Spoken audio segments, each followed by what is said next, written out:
Good evening. I have to confess, I'm slightly sidetracked at the moment. I've been watching a stream. For those of you who aren't aware, there is a streamer called Pirate Software. He is not about pirating software. It's just a name, and a very unfortunate name in my opinion. But he's doing a stream, and he's got on stream with him the guy who scams the scammers. And I was going to start like an hour ago, but they've been playing this bloke along, and it's kind of amusing. It's so the scenario is that the guest guy, I don't actually know what his name is, so the guest guy was pretending to be an old lady called Edna, and Pirate Software was pretending to be her really young, hot, rich boyfriend. And they were saying how, their young, hot, rich boyfriend was, maybe this scammer would, like to invest in Richard.ai, which was this thing that, the boyfriend had made. And all of this kind of stuff. And the scammer was really adamant that the boyfriend was a scammer, and he really seems genuinely wanting to stop Edna from being scammed by Richard, the boyfriend. And he's hung up and said that his colleague would help, but nothing. However, they're still connected to the scammer guy's machine. So they're now currently mooching around trying to pretend that she's got a shit ton of money. And it's been really funny because, they had him on the phone for like an hour and a half. And as I said, I was going to stream about an hour ago, but I've been busy watching this, and I'm kind of it's kind of like one of those. I don't really care, but I still want to see the end. I want to know how it turns out. I kind of, I want to know what happens. Anyway, while I'm doing that, let me check what you can see. So, while I'm doing that, I'm going to unfurl some of my many cloths of protectionness and do some lace making while I'm watching Scam the Scammer Dude trying to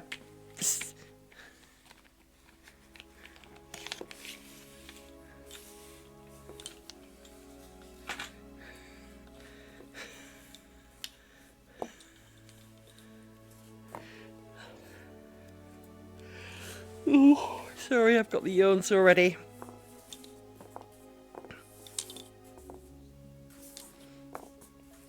I'll go back a sec, so this thing, twist, thing.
Oh, I'm so sorry, but it's been a long day. It has been a terribly long day. Let me put the yawn thing on because that's just so rude of me.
growling and barking dog. Go out there and bark at it then.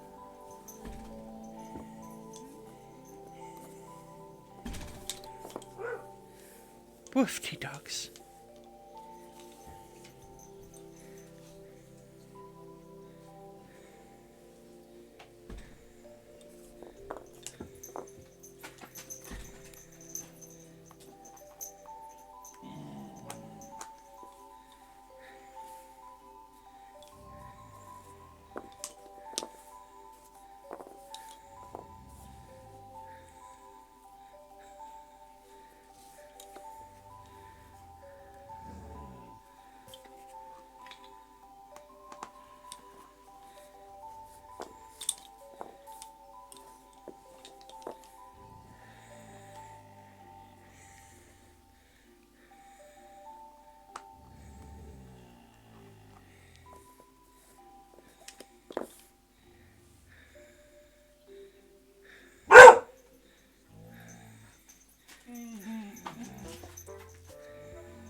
Oh, Amy!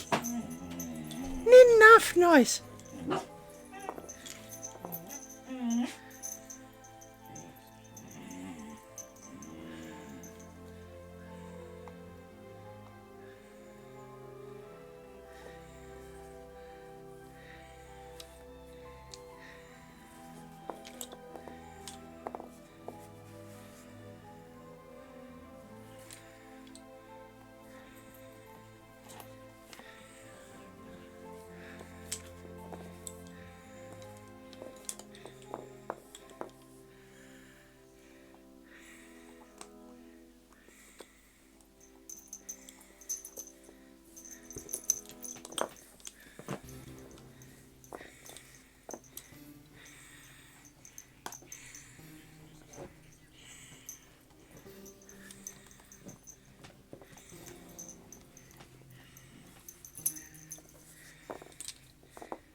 1600.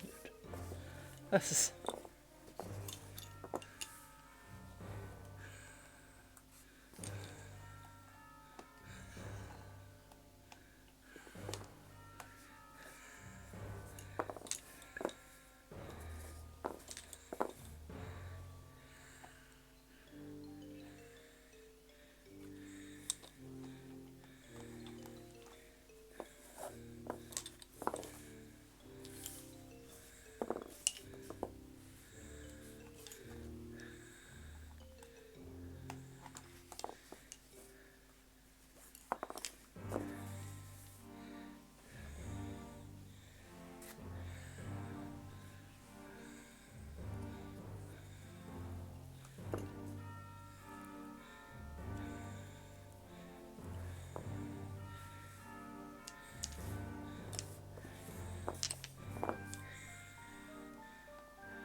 Get a bit silly now.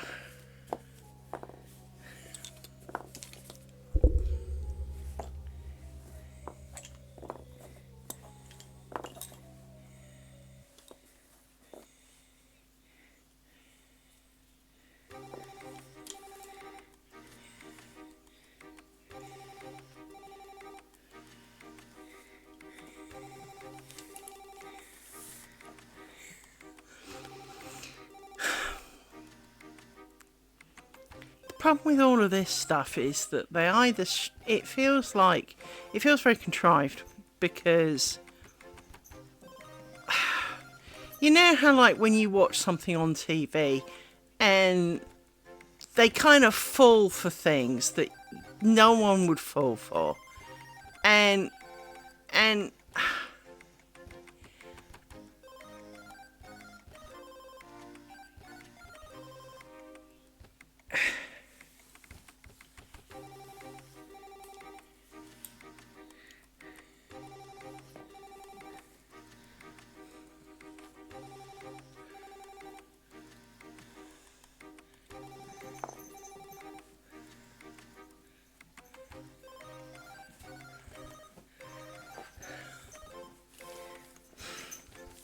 it was really good originally, but they're talking to allegedly a different person now, and it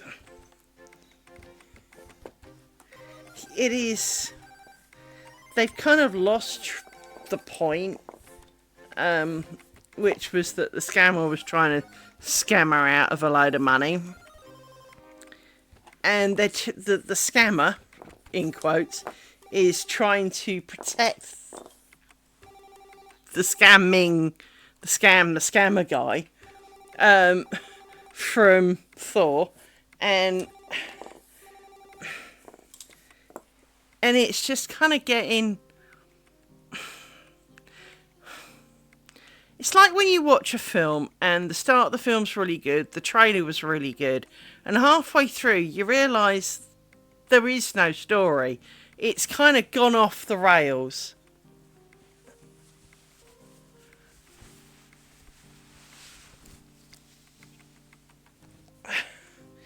It's also too hot in here.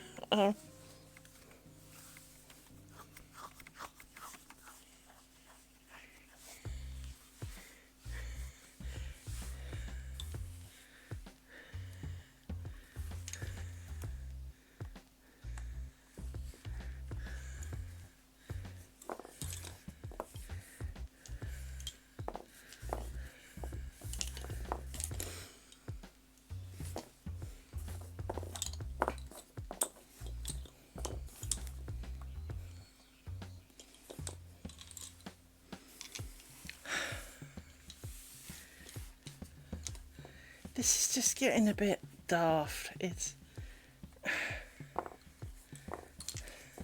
the scamming guy is really, really desperately trying to stop her from.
It's awfully warm again tonight. It's one of the weird things. I don't remember this as a child. I remember this a few years ago and it got better, but it seems to be back. Which is that almost as the sun is setting, it gets hotter than it was at midday.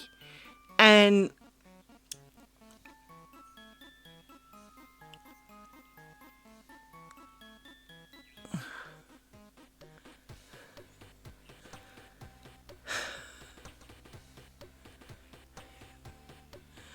but I am really... Really? They got them? What? That feels very...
So yeah, they're now kind of doing a bit of a post-mortem what happened, but allegedly they shut down the data center that was doing it, but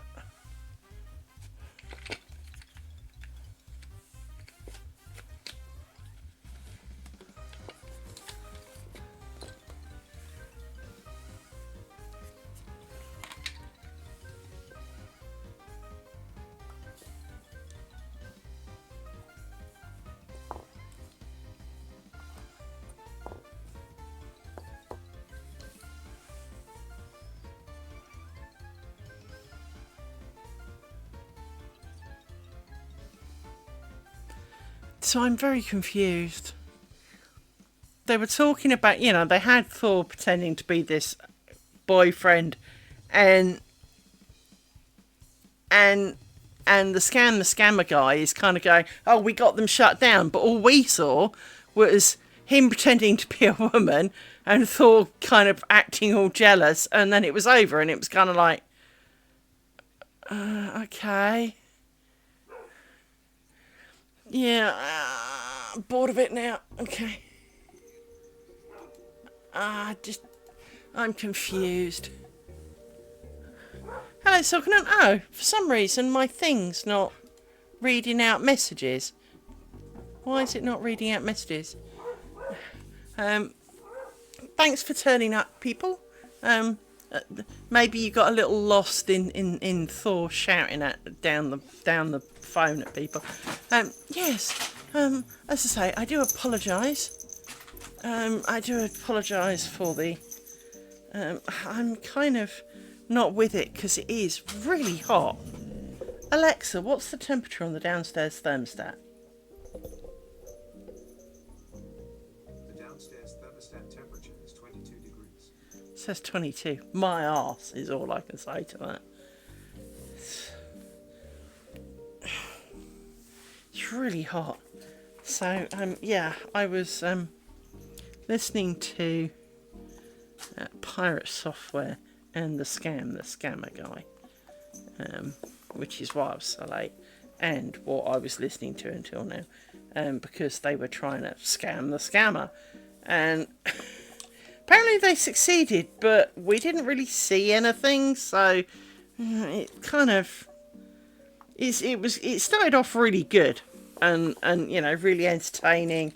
There was stuff going on, and you felt kind of like you were seeing what was going on, and then not, if you know what I mean.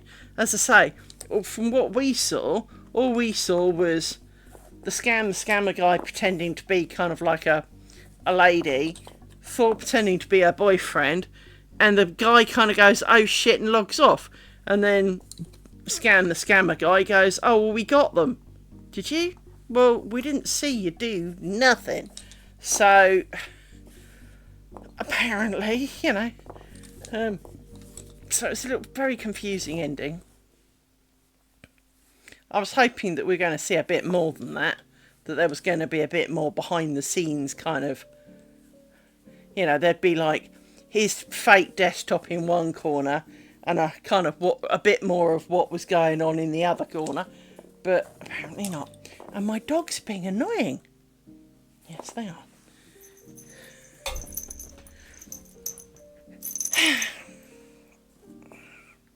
So yes, I do apologise to you, my lovely viewers, who were watching and I was not paying attention to. This is in part, as I say, because I was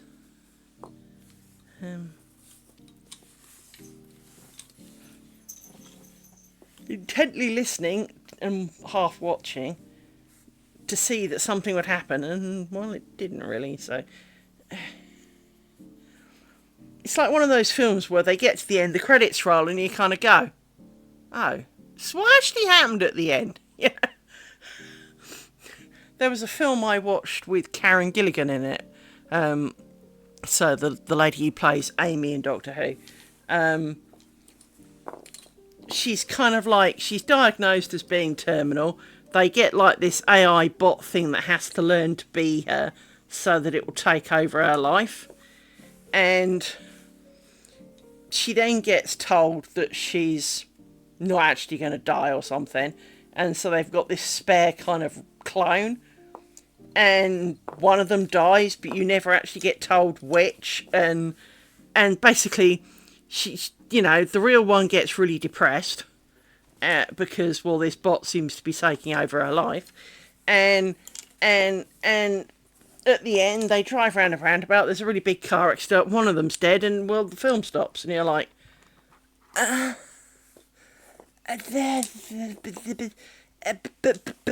was no story. It's definitely one of those. It didn't really end. It just kind of fell off a cliff, cartoon style, walking along, fell off a cliff. Okay. Only there's no after. Yeah. So it was that was very confusing, and I am absolutely none the wiser. But I am exceedingly hot.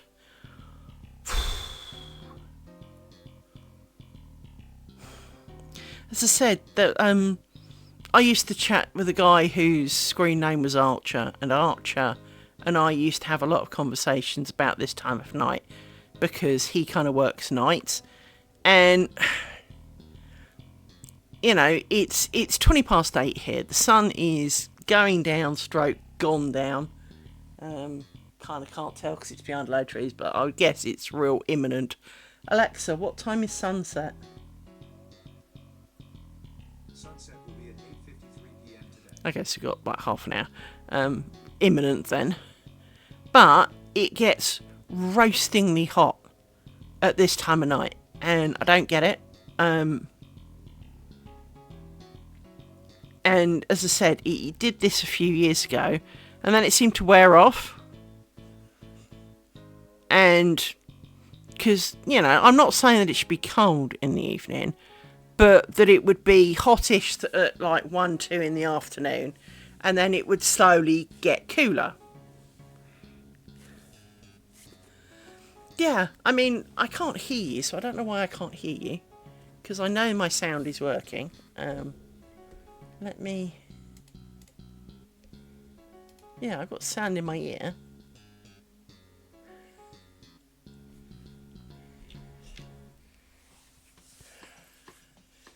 Let me...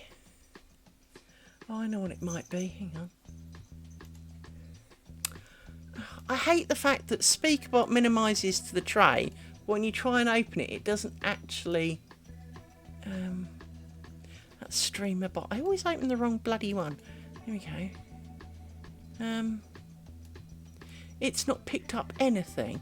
Well, that's probably why.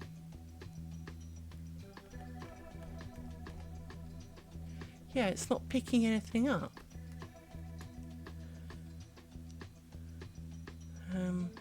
It's not connected to get crack. It's not connected to OBS. And I don't know why. Okay, well, that's one answer to that. Open it up again.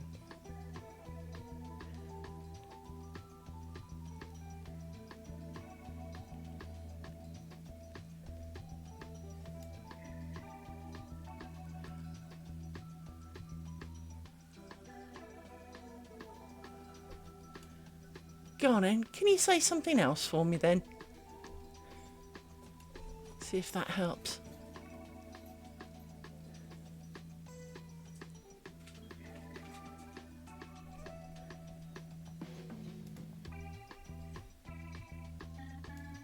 I wonder if I managed to click on a button or something.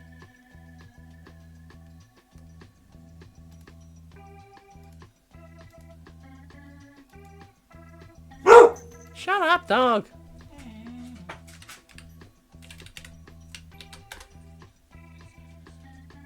Right, that spoke to me, so that's good. That's a good sign. That's probably why I ignored you earlier then, is it wasn't picking it up. I do apologise.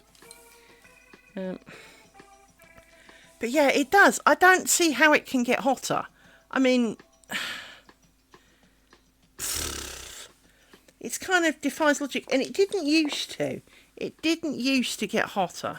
I need more pins, really. It never used to get hotter. It used to cool down in the evening.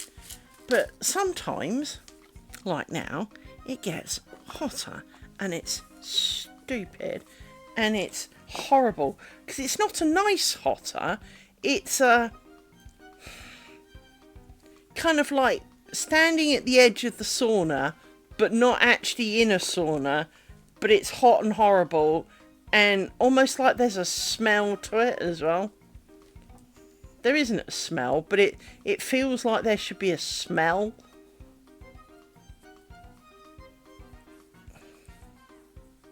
It's like opening the car that's been in the sun, and there's that kind of waft of heat, and then kind of like the contents of the car cooking kind of stink to it. It's that kind of hot smell. And as I say, it makes no bloody sense whatsoever.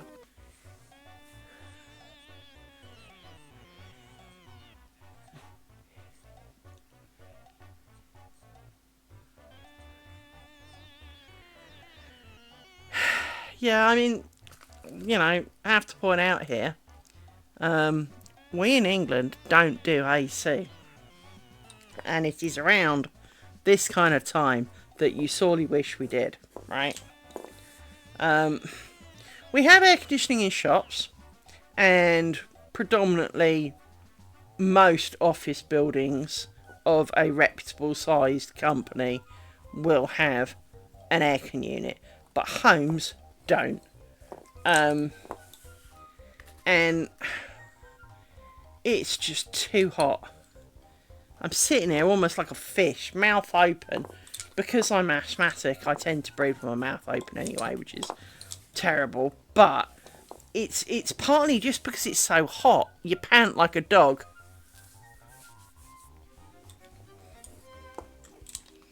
Well, you say that. My house was built 13 years ago.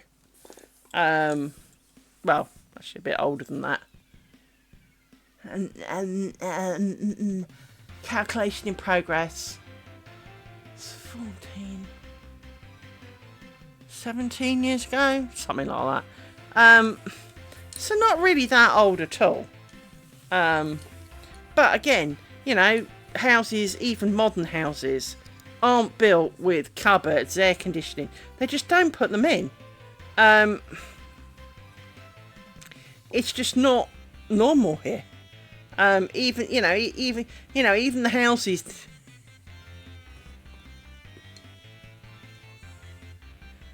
No, because it's not normal here.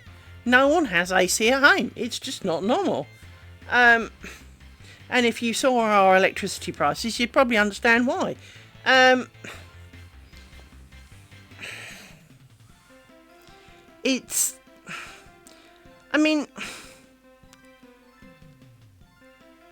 We always used to joke in England about how, like there's no point in having a soft top car for the 2 days a year you'd use it, right?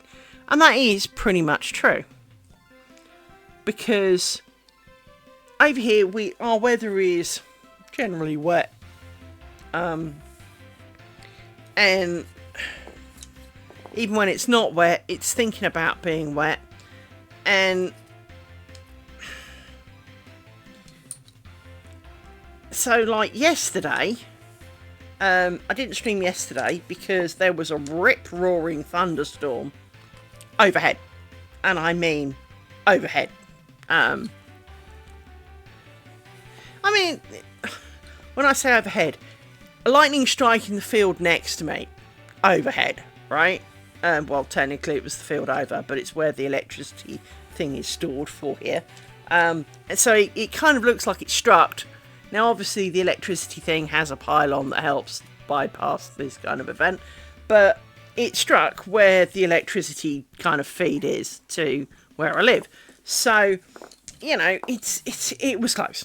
It also hit a point on grounds for where I work, but sadly not anything important.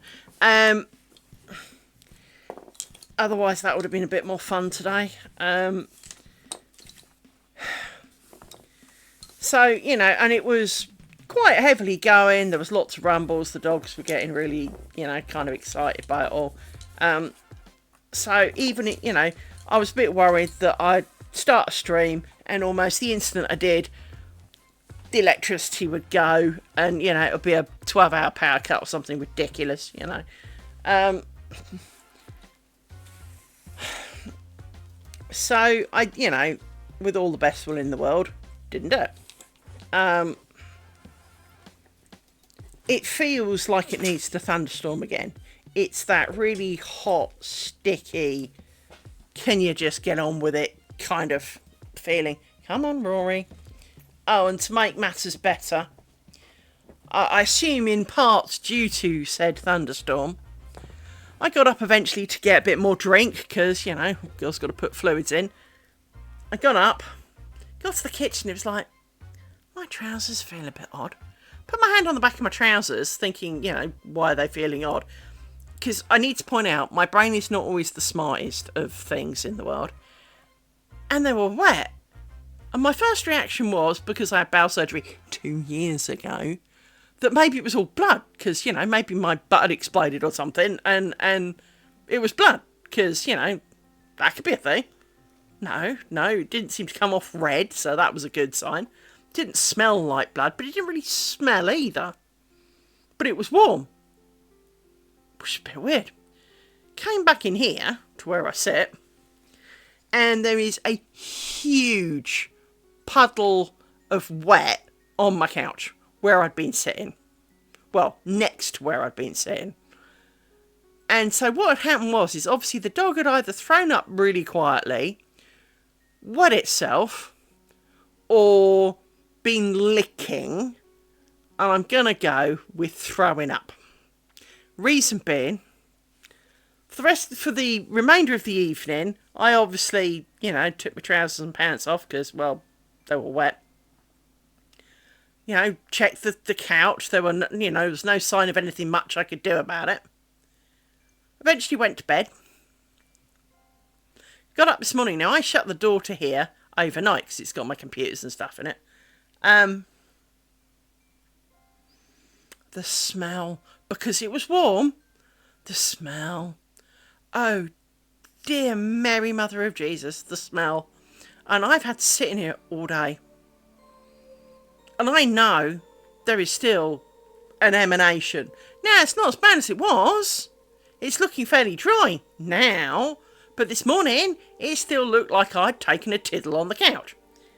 Now, I'm absolutely confident that at age 52, I would be aware of tiddling. So I'm pretty confident it wasn't me.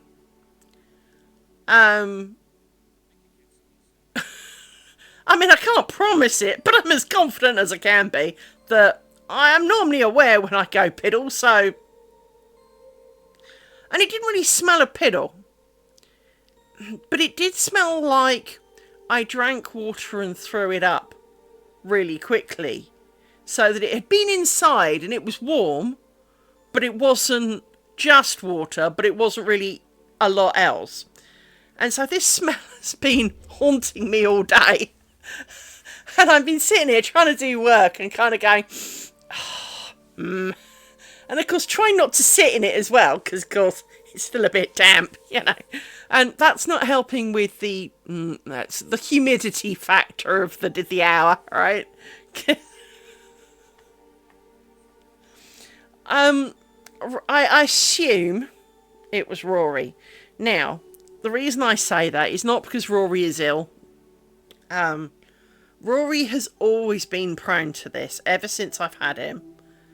If he eats or drinks too fast, he obviously doesn't burp, he just chucks it up.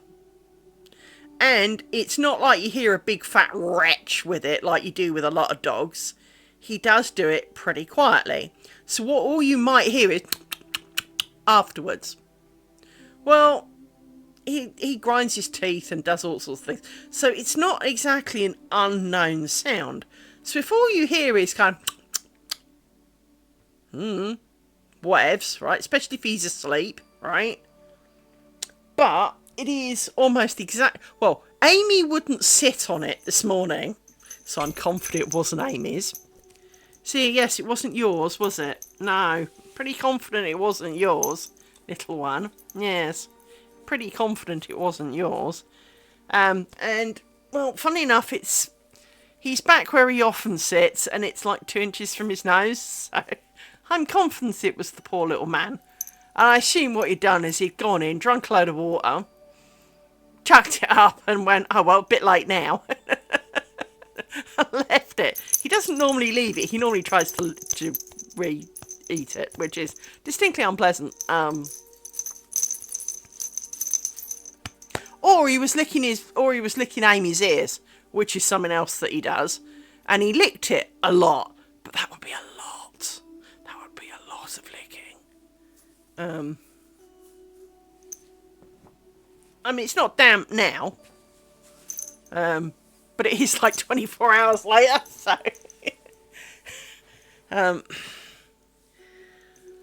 I just don't need it, you know.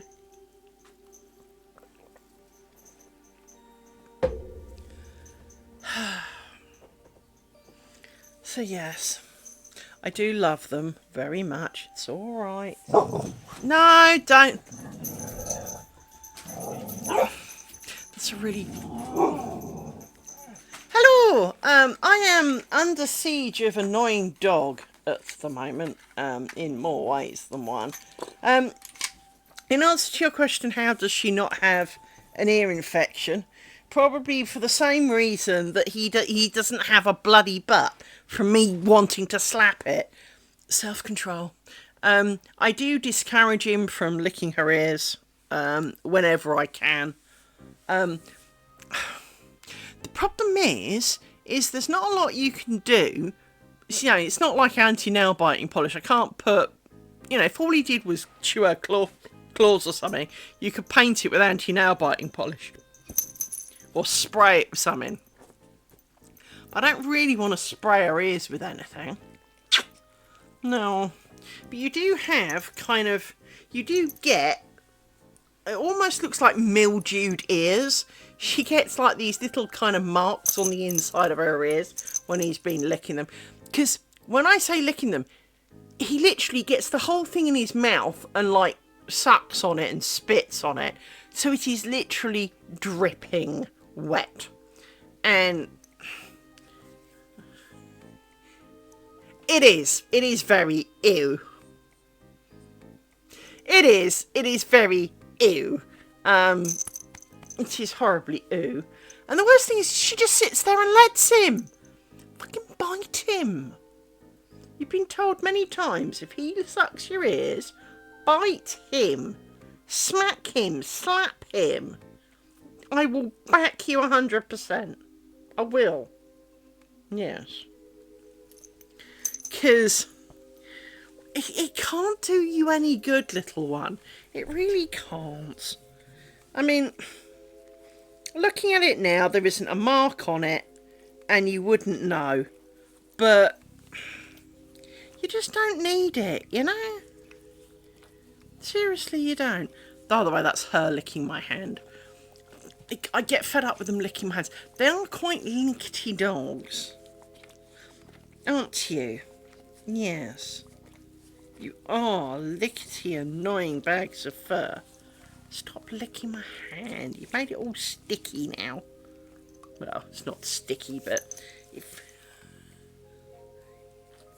it is, and you know, it is their way of sharing the love and all of those kind of things. But you know, it's a bit like an over-enthusiastic boyfriend. If they won't put you down 5 seconds for you to do anything, you do kind of want to, you do kind of want to bop them on the nose a bit and say, look, back off. I want to, you know, I'm old enough to go for a pee. I don't need you to stand outside and hold my hand the instant I get back. And you don't need to be limping it onto my face 24/7. I need to breathe. I need to eat. I want to be able to, like, you know, stretch, move, and, like, I know, watch the telly without your face being in it. It is very much, you know, kind of over-enthusiastic. And you just want... What have I said about the fucking cushion? Miss? Yeah, it is the 2-year-old. You know, I love you dearly, but can you just fuck off? You know, this is a conversation we have a fair bit of. You know, I love you too, but I'm done now. You know.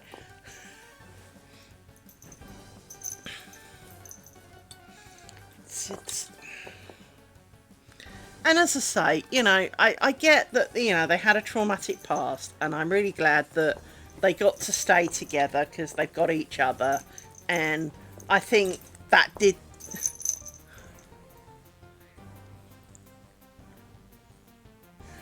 Well, I mean, I never did it to my parents. Dear God alive, no. But I have seen the, you know, limpet kids that are almost like dry humping their parents' leg 24/7, and you're like, dear God, put them in a pen and like walk away, and just let them, you know, get on with it. It's there's a reason I didn't have children, of course. Um, Probably because the CPS would have come and had them, but you know, or I would have them doing child labour. But you know, it just kind of, I don't know. It just seems one of those things is that you do sit there kind of going, I get it, but at the same time, I couldn't deal with it. I couldn't.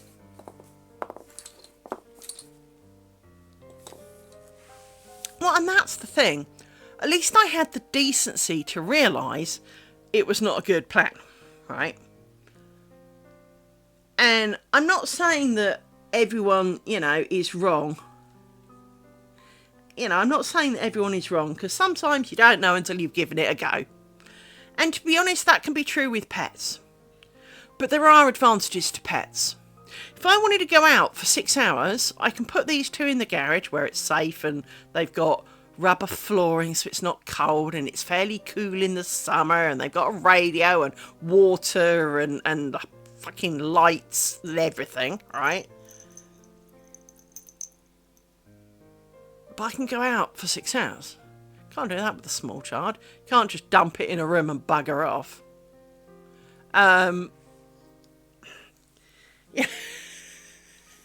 It you know, so it is one of those weird things is that and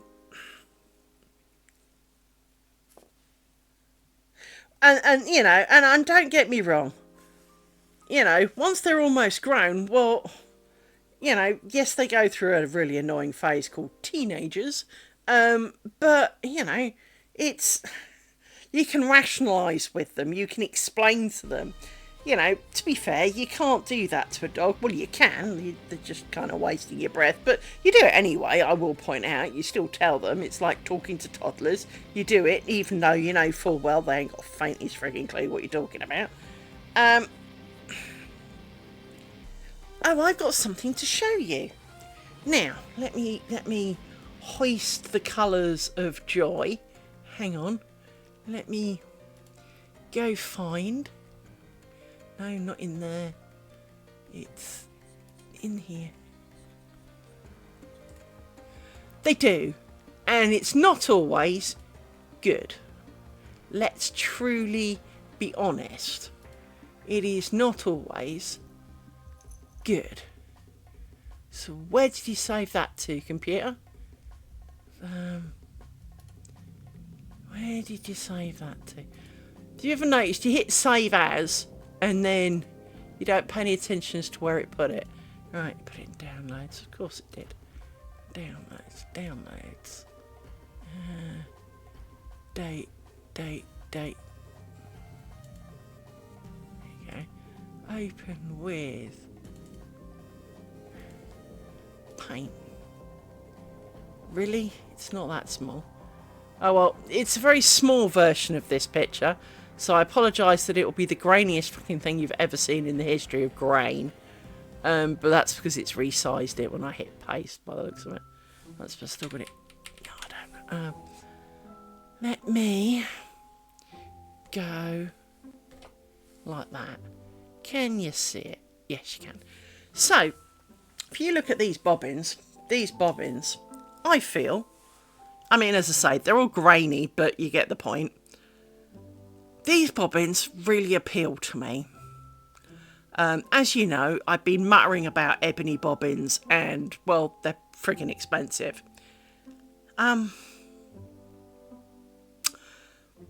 These are not. They do look a little like the hair curlers that you can twist. They're not. I have been on Amazon today purchasing things to make them, because these are made. Well, obviously all things are made, but you know what I mean, right? That is a twat load of bobbins. That is an almighty load of bobbins, in fairness to the lovely woman. Now, I contacted said lovely woman via another woman who, you know, basically, nice woman who I've spoken to a few times on Facebook, posted this and said that she, you know, her friend, insert name of woman, had been doing some work with her at this show thing that they were at, and this was one of the pictures, and I was like, damn, I like those bobbins, because I like the fact that they're black, because that gives you the black and white thread thing, which is a beautiful contrast, and the whole kind of ebony look that I really crave. But I also liked the fact that it had silver with it. I just really liked it. And she said, oh, well, you know, lady made them. And I'm like, what do you mean she made them? Because initially I thought there was more complicated to it. Now, the moment I tell you how you make them, it's kind of obvious, right? So I wrote to said lady and I kind of praised her bobbins and, like, you know, so-and-so gave me your name and email, hope you don't mind, and, you know, because obviously it's a bit intrusive. Anyway, she wrote back, she was ever so, oh yes, thank you for your nice words about the bobbins, kind of thing. And because I said, you know, I've got a bit of a passion for ebony bobbins, but not really the bank account to wear it. And said, you know, I don't suppose that, you know, because I understand that you made them. And she's like, oh, yes. Her instructions. Go down, now admittedly they're best for Americans because it involves Michaels and all the rest of it, and we don't have that here. But go to the hardware store, buy the second smallest dowel rod you can get, chop it to the length required, make note of the width of the bobbin and either take one down to your local bead store. I've never seen a bead store in the UK, but to the local bead store, or look for them on Amazon, knowing the size. So I did. I have ordered me some 5mm dowel, which should be about this kind of, you can't see me pointing at it, hang on, about the size of the chubbier ones of these, right? Not the skinny ones, the slightly chubbier one. And then you just glue beads on. And then you paint it with a Sharpie. She said, get yourself a big Sharpie. Well, it's the one thing I didn't need to order, because I have the Mega Sharpie. This thing is, you know, the biggest thing in the history of forever. Oh, smell that. Holy crap, smell that. That's enough to, you know, let's put it this way. There may be a bobbin making stream because, well, sniffing that for a while, certainly, you know, not going to be fit for doing anything with it. Now, I am a little concerned. The only concern I do truly have is whether the Sharpie rubs off. So I may put some beeswax over the top to kind of seal it in a bit. But I ordered me some beads. I've ordered me some sticks. I've got the Sharpie. I've ordered some bead glue, although my fabric glue would probably have done. But, you know, ordered bead glue to be, you know, just so. And I'm going to try and make some. Because, well, bugger me, if I can have, you know, because being quite skinny, you get quite a lot to a stick. Well, this potentially enhances the whole how wide can a strip be without Liz losing her marbles. You see where I'm going with this? And I really do like the idea of the black bobbins. Because, well, as you know, I've muttered about ebony bobbins for a while. But the problem is the site that would sell me these particular shaped ones in ebony, it would cost me, I think, how many did I work? How many did I think I went on their website and I think I could get 160, so that's 80 pairs of bobbins. So that's kind of twice as many as are on here. But it would have cost me like nearly £700. And they're not currently shipping to the UK, so, you know, that's kind of helped. But 700 quid. Because they're basically €5 per bobbin. Well, it is. And much as I really want some, because I really do want some, and I do like this shape of bobbin, although the mushroom bit does get a bit annoying because it's a bit big. I mean, it helps in one way and it's a curse in the other, because you might notice that sometimes thread gets wrapped around it and it's really hard to extract it because it kind of hides amongst the thread that was already there and you can't really see to kind of pull it off, if you know what I mean. So but if I can make some, now I've got 100, right, just in comparison, I've got 100 sticks coming, and they were like £7. I've got 100 of bead type A, 100 of bead type B, and I think it's 120 of bead type C because they came in packs of 40, just to be fucking awkward. But they are really pretty. Now, prettiness is not the factor. Now, one of the things that I have avoided is knobbly bits. Because obviously, as you do the rolling around together, you want them to kind of roll without too much not rolling, to be honest. So I've got that, and I've also got some plain bits. So there's, the best part of 420 beads, 100 sticks, and some glue. And if I tell you, so I've gone the wrong way. No, that's the right way. I was just being stupid. I think that was £44. Now, obviously, to an extent, the bead glue, I mean, it looks like it comes in 2 tubes, which should be more than plenty. So, with that in mind, if I decide I need some more, because I know the exact beads I ordered, well, I can get more of those. Now, obviously, I won't glue them, and if I don't like how they fit, I can always send them back, obviously, it's Amazon. So if I find that they don't roll very well, even though they looked pretty smooth, maybe they've got terrible joins in them or something, because, that can be a thing. Oh, look, these two are looking really kind of thin and sorry for themselves. So, yes. And moreover, my sticks are pre-cut. My sticks are going to come in at 4 inches, which is basically the normal length of a bobbin. So I don't even have to chop the bobbins. Now, she also made her sticks out of tongue depressors, and she did say to me that, because I asked her how did you do it without them splitting, because when I tried, because I bought a shit ton of crafts, basically large lolly stick craft sticks, and they all just split whenever I tried to do anything with it. And she went, well, yeah, some of them are too thin and you can't do them in multiples. You have to do them one by one, but you have to get the fat tongue depressors.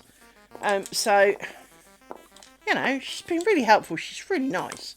So I am hoping. Now, there were some beads that I really wanted to get, but when you only get like 10 for £11, I decided not on those, even though they'd have paw prints on and would look really cool. But I've kind of gone with a bit of a Celtic look. One's very Nauticelt. It may summon the Nauticelt if Nauticelt's listening. But let me see if I can find you a picture of them. You'll see what I mean. Hang on. Well, there's no reason why I shouldn't be able to find you a thing.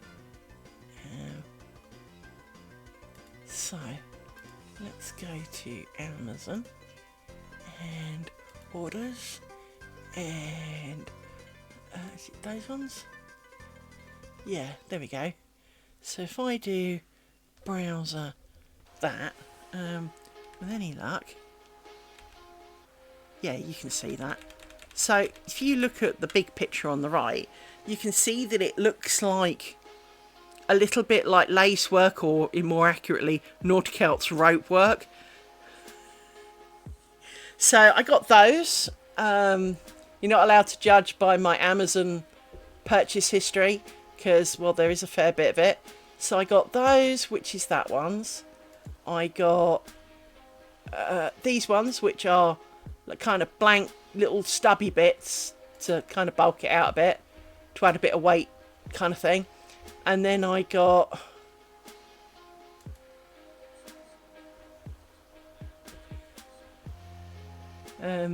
so hang on. So I got these, which have like little kind of butterfly-y, weirdy things on. And I got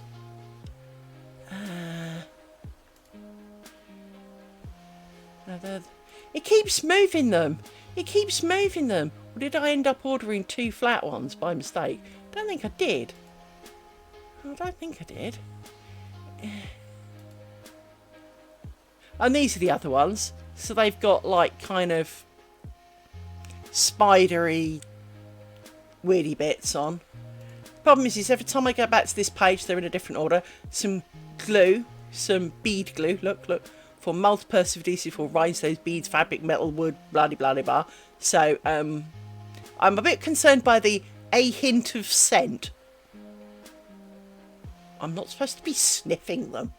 And don't worry, those are the same ones, but they're that one's got 1, this one's got 2. It's coming from 2 slightly different places. Wooden sticks. Now they're not bamboo. I deliberately avoided the bamboo ones because they would break really easily. These are hardwood sticks. But they are, if I remove the thing, 10 centimetres long. Which, if I get my magic slightly short, but not really short, if I get this, if I get my tape measure,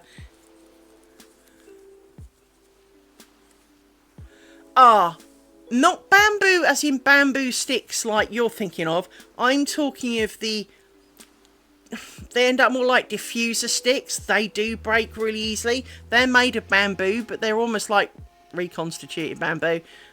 You're thinking of proper bamboo sticks with the knobbles in. Well, obviously, anyway, the bobbins that I'm currently using are 11 centimetres. Well, so, 10 centimetres is pretty freaking close, right? So they're going to be a little bit shorter, but it's not a lot shorter. And they're going to be quite pretty and a bit thinner, so they will look kind of proportionally very similar in size. And I think because they're skinny, it'll make them look longer. Obviously, that's not everything. But one thing I will show you, hang on. You can buy these, and I've really thought about it. These are ebony sticks. Actual ebony sticks. The only problem is, well, they don't look very ebony sticky. I mean, if you look at these ones, that picture doesn't scream ebony stick, does it? It screams stick. Not ebony stick. It says it's ebony, but we associate ebony with a dark colour. They just look like twigs, sticks. standard L sticko. Yeah, polish brings out some of it, but not necessarily a huge amount of it. But you can, I mean, this is kind of like what I got, not quite, but I got some fat ones. But you can buy, you can buy wooden sticks that are a bit more like these, that are square. But you can buy square wooden sticks, and so you'd be able to turn them into lace bobbins. Yeah. Let's not encourage me in that direction, okay? We are not needing of that. But for a little bit of glue and a handful of beads, and because of course you can get pretty coloured beads, and you know, I did think about buying some of those ones that have like the metal middles, but then have like a pretty stone circular thing on the outside, and they come in multiple colours. I thought about getting some of those, but for now, after all, can always make more. I'm gonna try the whole. Well, you can make ones. So you know, there is just this whole potential, but. As I said, one thing I am going to do is once I finish gluing them and the glue has set, I will almost certainly, at least one of them, put some beeswax on, and because I've got some, I mean, I know I've got this stuff, hang on, she says grabbing it, I've got this which is hard, but I've also got a slightly softer beeswax which is designed for polishing your furniture. So I would probably want to go over them with that slightly to help seal in the colour. Because, let's face it, if I'm starting off down a metre long bit of lace and I wind a crap ton of thread on it, the last thing I really want is to get halfway through my metre long bit of strip and for it to go turd brown and know that is probably not coming out because it's Sharpie. You know, just, no, don't need that. I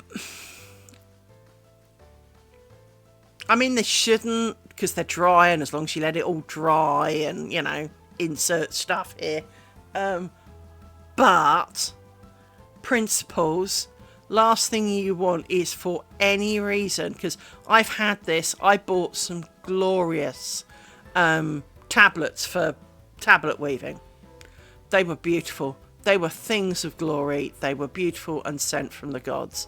And I warped up, you know, my big thing of white that I tried to do my pictures with. I tried the other day when I tried to do the explanation of how I did the join. I had some thick cotton that makes this look like human hair in comparison. Is it still here? No, I put it back. Yeah, it's over there now. But it's like, you know, 20 times the size of this.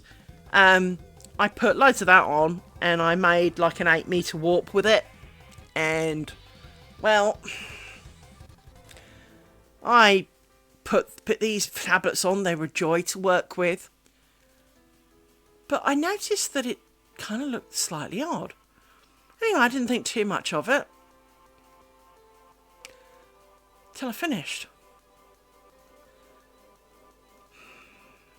They'd used a stained wax on the tablets. The stain was now in my white cotton and didn't come out. So it now looks like nicotine fingers did it, you know? It's because it's a real butt wipe looking colour. It is that a la poo definite colour. And yeah, wrecked it. So don't be needing that.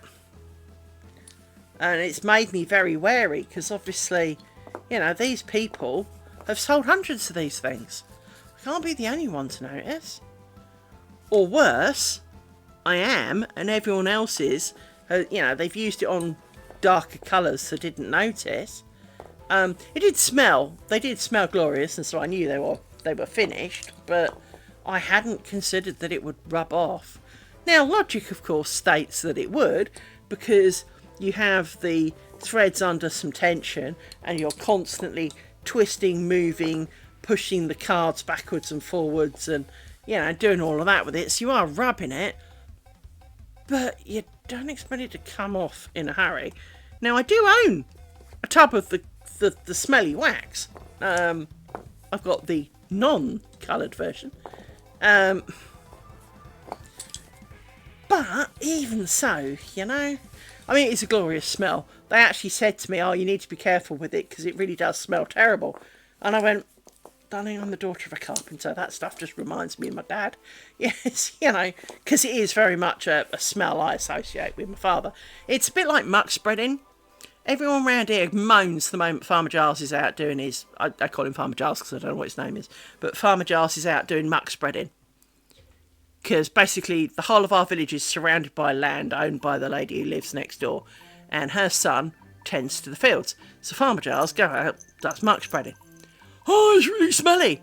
I like the smell. I actually do like the smell.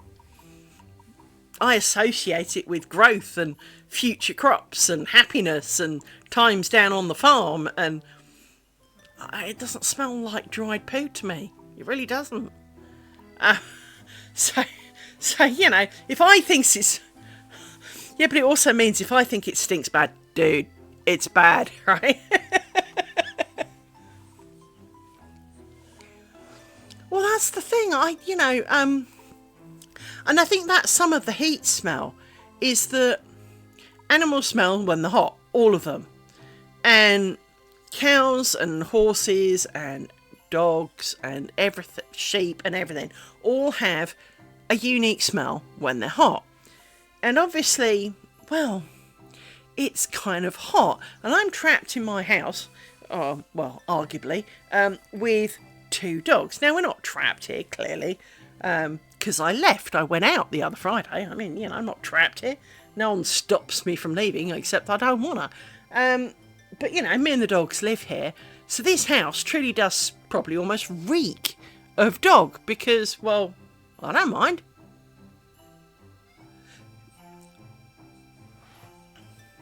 Well, of course they do. They roll in it. They roll in the mud to get some ticks and flies off them. Of course they smell like sunset death. But yeah, and most dog owners will sniff their dogs and go, "Oh, you smell good." Because we associate it with the thing we love. And horses and cows and... Yeah, cows and horses for that matter, both do have a habit of walk... it is the kind of... Exactly, right? If you're a true animal lover, these smells are not ew. These smells are, oh, I really like that. It smells better than coffee, frankly. But, yeah, it's they smell of things that you love, so you associate it with happiness. And it reminds you of happy things. And so, when people go, ew, you're kind of like, don't diss the smells that I like. If you don't like the smell, you can off. You turn into the chicken. Fuck off,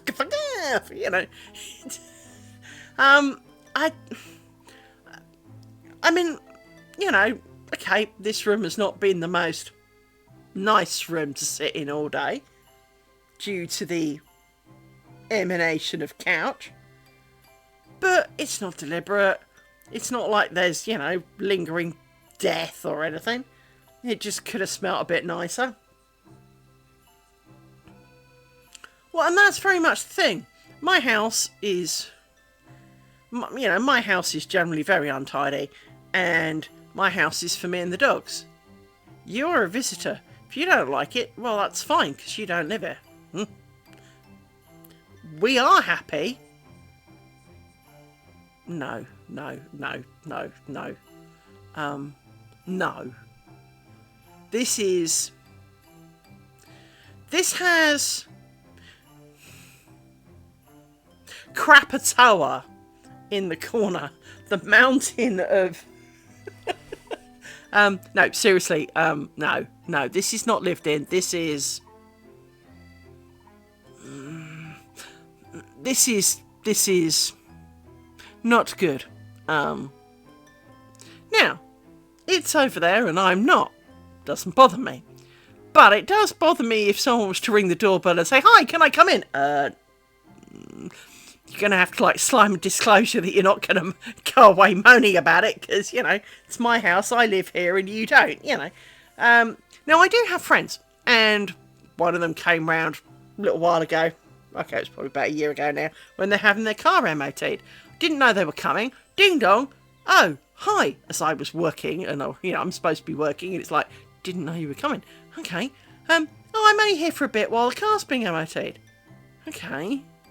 Well, that could take all frigging day, knowing how, you know, garages work around here. Made them a drink. Sat there talking to them while doing a bit of work. And even in their words, we came to see you, not the house. They're my kind of people, right? I will point out they tidy before I go. Their house isn't tidied by, you know, let's put it this way. No mother other than the lady of the house would ever claim that house was tidy.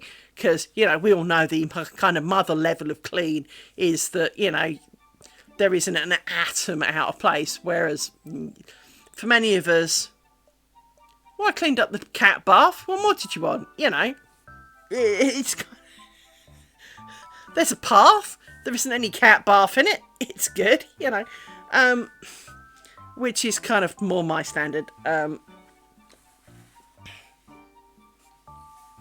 I am not, well, clearly I spend time doing this. I stream to you lot, and I play with strips and mess with ideas and watch videos and watch streamers and play games and write games and all sorts. I do not spend that time cleaning, because, well, what's the point in that? For I'll never find it if I tidied it, so I don't. 2, 3, 4, 5, 6.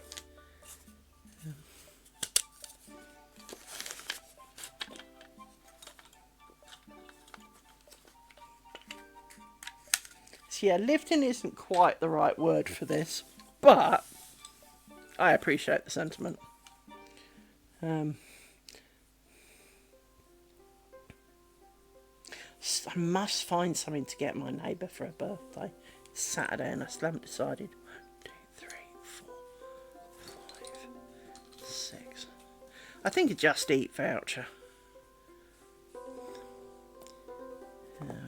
Is in order. They can have a fat curry or something.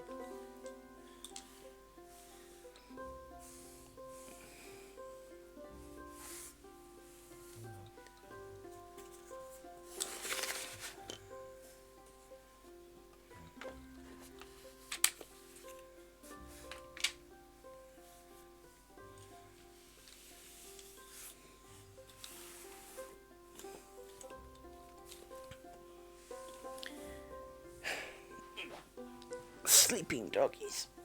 1, 2, 3, 4, 5.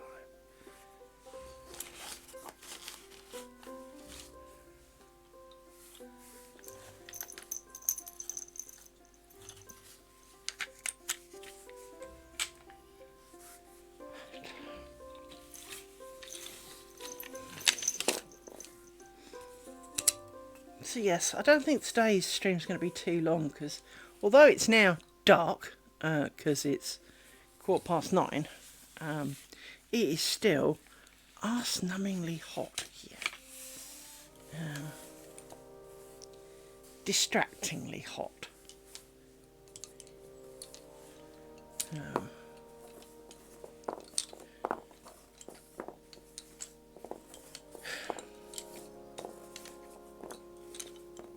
And smelling.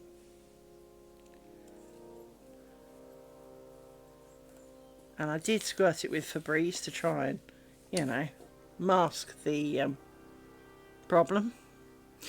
No.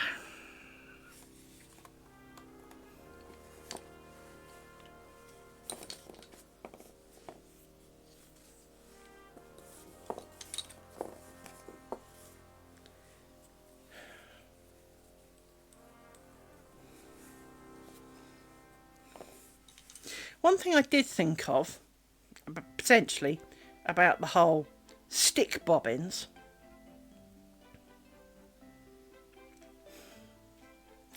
was, is there a good way to trap the thread at the top and make it a little bit more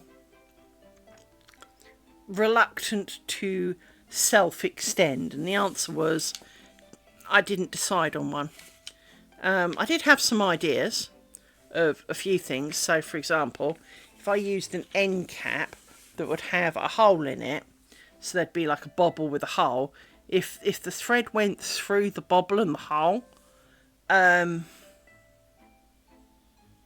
could work, because it would help stop it twisting around and getting loose. It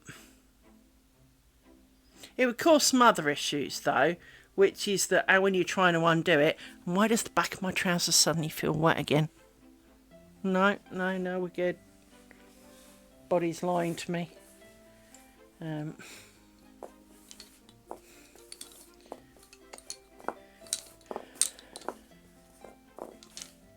yeah, that was, you know, I have thoughts about that, but I do think that by having a fixed point on top, that kind of, that would, you can't then really twist the bobbin to lengthen and shorten it, because, well, it can't really go round. Unless you have some form of contraption that can move and swivel, but then what's to stop it moving and swiveling when you don't want it to? So that's not really overly a plan, but I did give it some thought.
What I wouldn't give for an air conditioning unit right about now.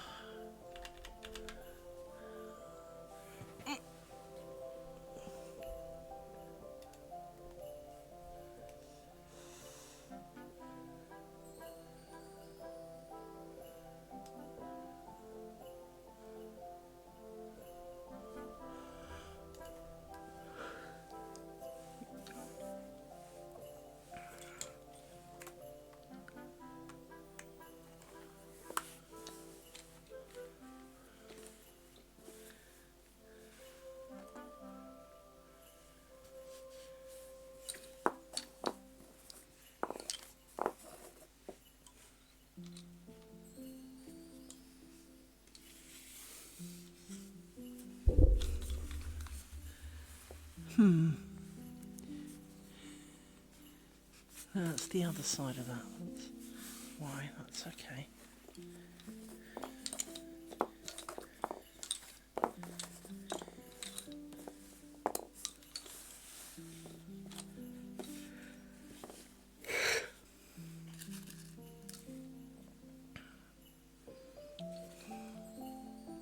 The mugginess is not helping the yawning, that's for sure.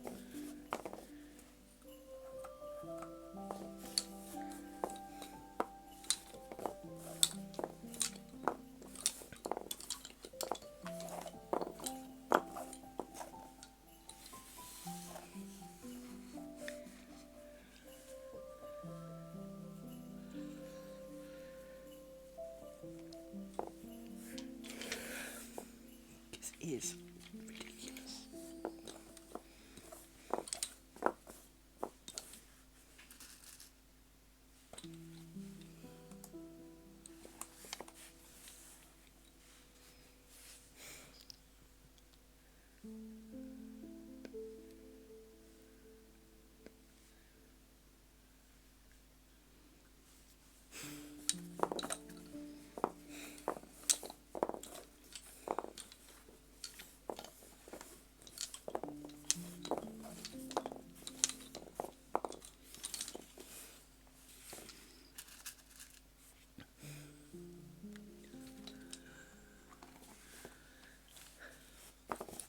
Now, one thing I'm a little bit concerned about with the potential homemade bobbins is that they'll be a bit light, which is why I got the extra flat ones to kind of glue on the bottom to give it a bit more weight.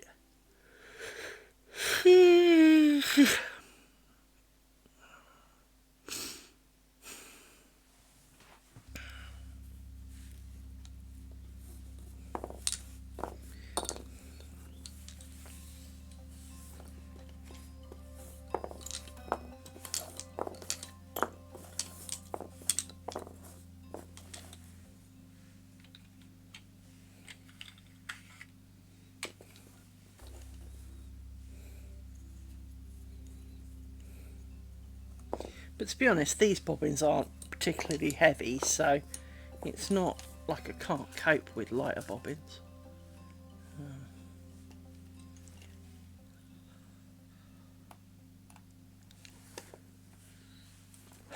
The hardest part was trying to get bobbins of a similar size, but to get the hole size that you wanted.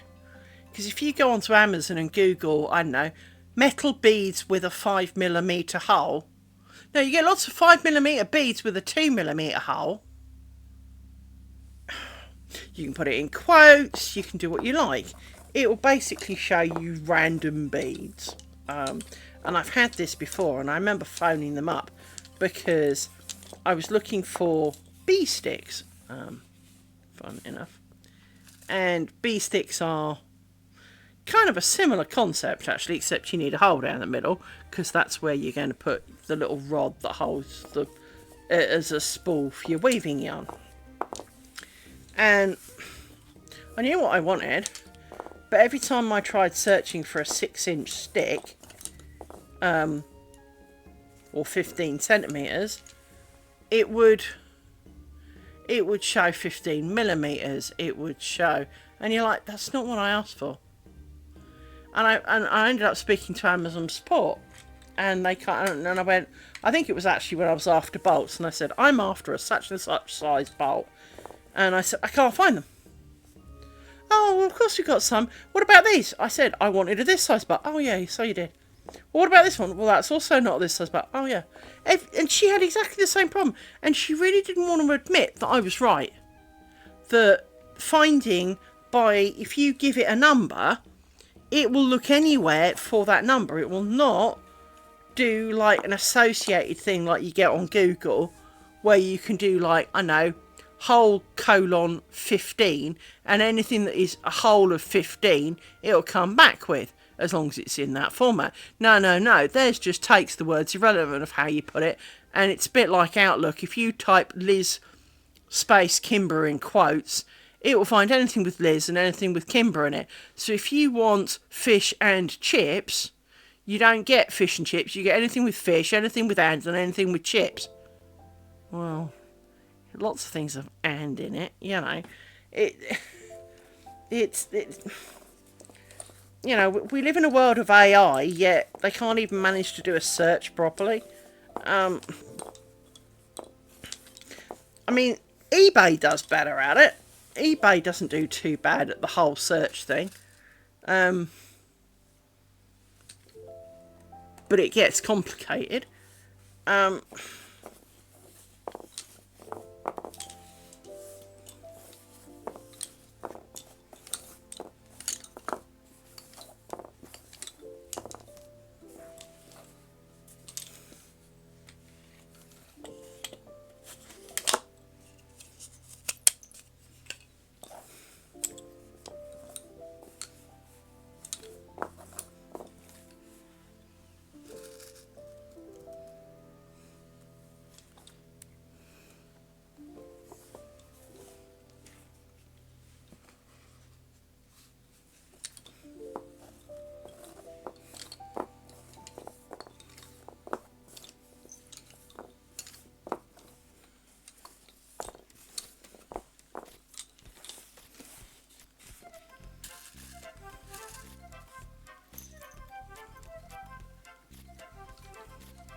Don't know if I had a picture of this actually.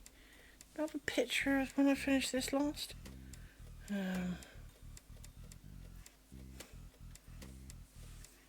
Yes, I did. Good.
That doesn't feel right. I think I'm wrong somewhere. Because you are the bottom two. Somewhere. You're not right. Somewhere I must have added two in a row. Because you're the bottom two.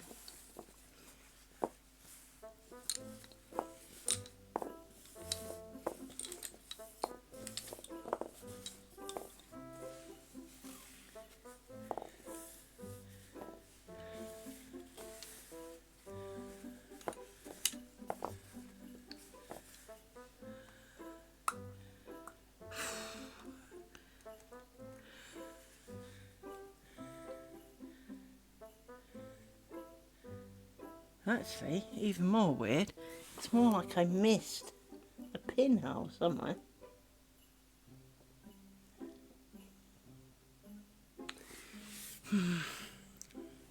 Oh, it's too hot for this. Too hot for things that I don't have patience with.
Oh, for goodness sake.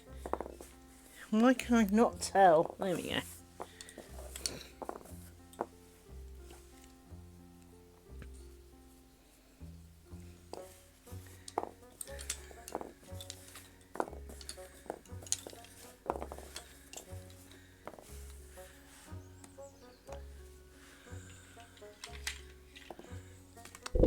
Stop tangling.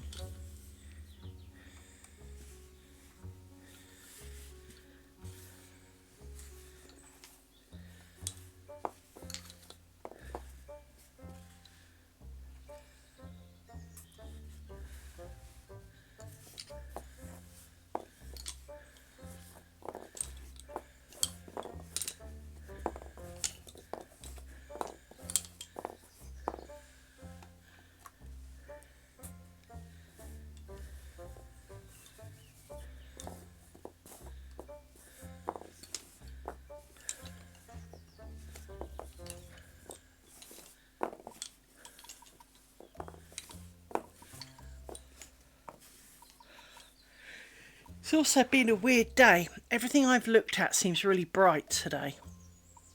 I'm talking my computer screen, I'm talking everything. Everything has had me kind of squinting and staring at it, and yeah, it doesn't help. For goodness sake, why can I not see how bobbins twist? How can I not see? How does it not show? How do I always manage to get it wrong? It's like a USB stick. How come you have to poke it in 3 different times before you find the one that works? It's never... But there's only 2 ways up, but it's always 3 times, you know?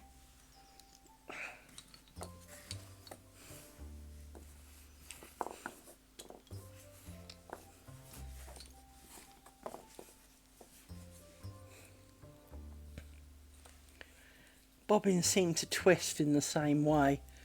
There's only 2 ways they can twist, but you end up doing 3 different ways before you actually find the way that they twist.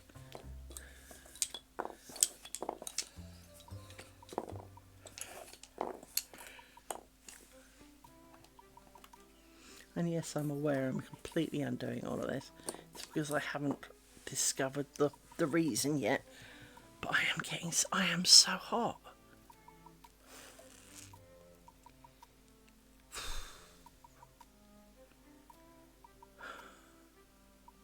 But I can't open all the doors because all the bugs will come in.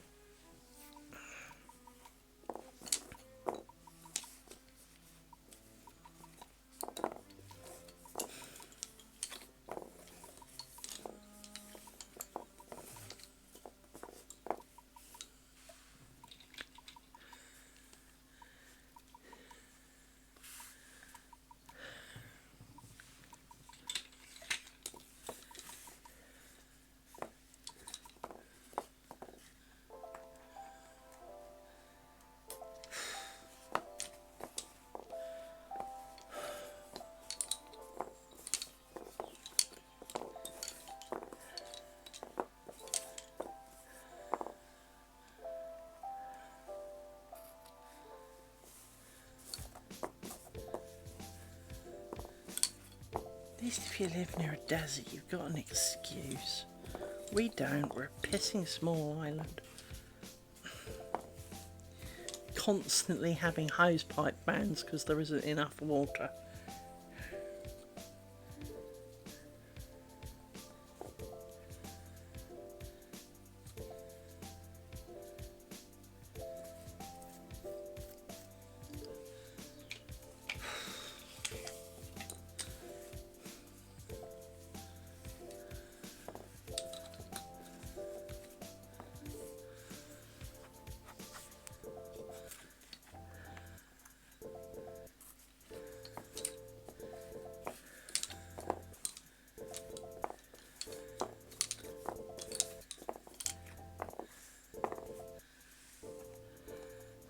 It can't be much further back than this.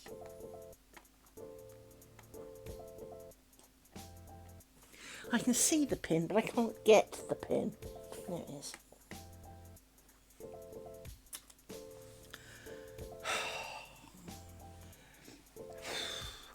Haven't even got anything I can fan myself with either.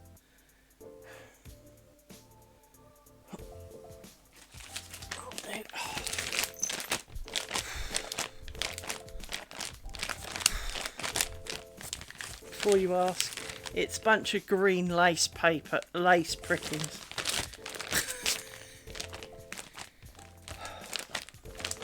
It came with something, I can't even remember what it came with. I think it was an eBay thing. There's a whole, it's a whole big waft of random kind of, that's pretty, you know. Well, it's a bit shiny, but it's not shiny paper, but you can kind of see that's quite pretty. There's a whole waft of things to make. I haven't done any of them yet, but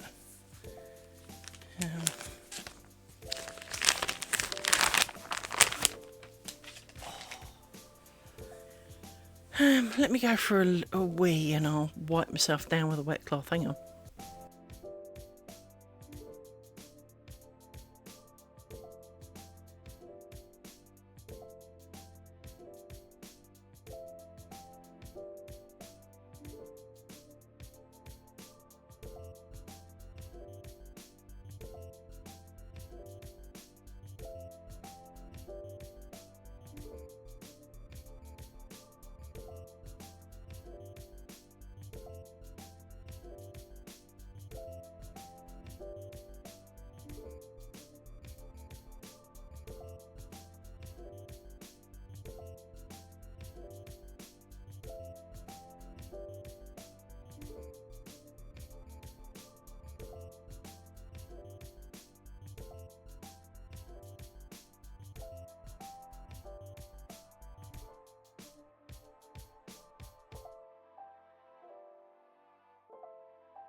I am back. Now, I don't know whether you can hear it or not, but there is now a fan on, which may help.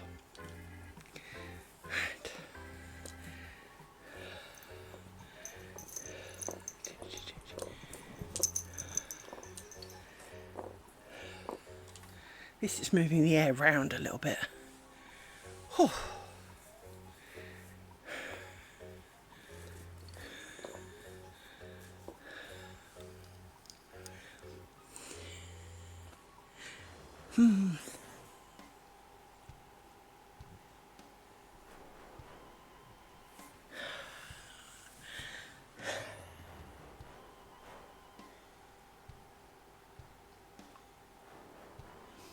I think I invented a pinhole. I think that's what's wrong. I think it's here. I think you were in here. Like, you should be in there. Like that.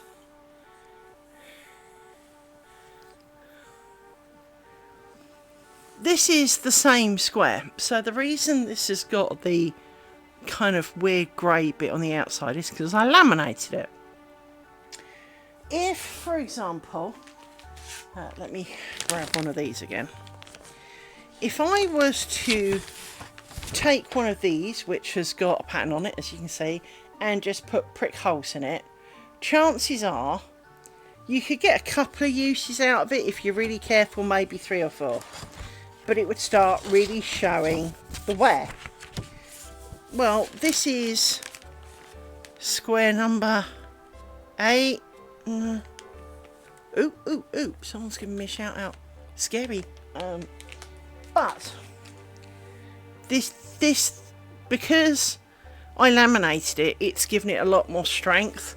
So it is why I laminated it, to be honest, to allow it to be reused absolutely, so that they are all literally the same, and not approximately the same.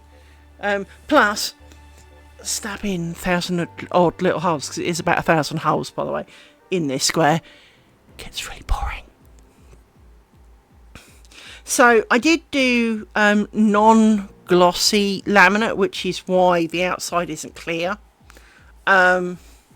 because obviously that would reflect on camera and cause an annoyance. But it does, I mean, it does make it really quite firm, because if you listen, although it is quite flexible, it's 2 layers of thin plastic mushed together around a piece of paper. So the actual piece of paper is quite solid, which is a good thing. It does mean that you get to reuse it quite a lot, and know that it doesn't get damaged. So, for example, I bought a DVD, and when I made the bookmark that was on,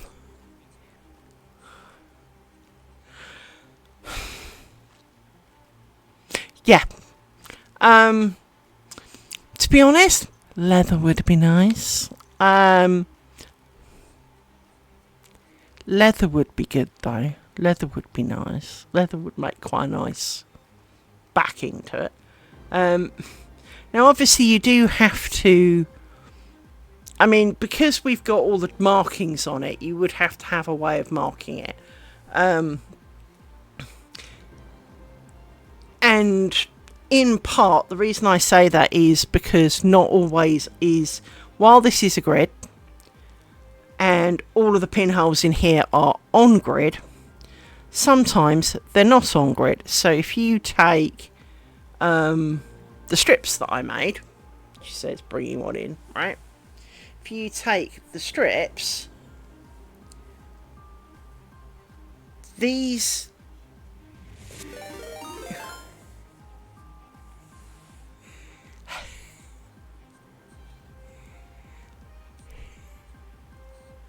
hello, thank you very much.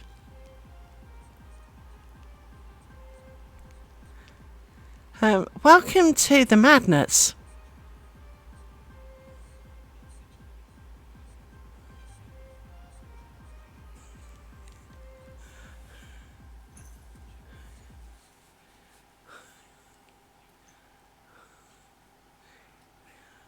Thank you very much.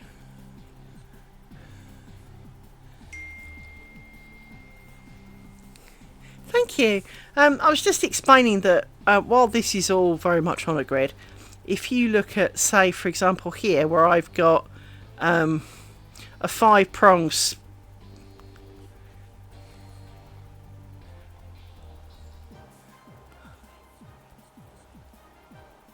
Aha!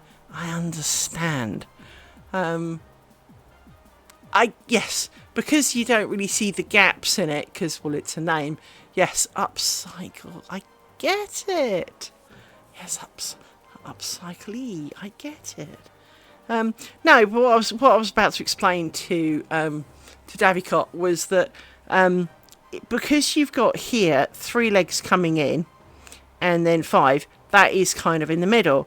But where you've got the 2s, so this is arguably a 4-legged or a 4-point thing. This is not in the middle, so you have to be able to put pinholes. Otherwise, the obvious answer is to get kind of a dotted thing and then just put the pins in on the dots. But of course, it's not always on the dot. Sometimes it's in the middle of the dot, just to be awkward. So yeah, but I am really looking forward to making strips instead.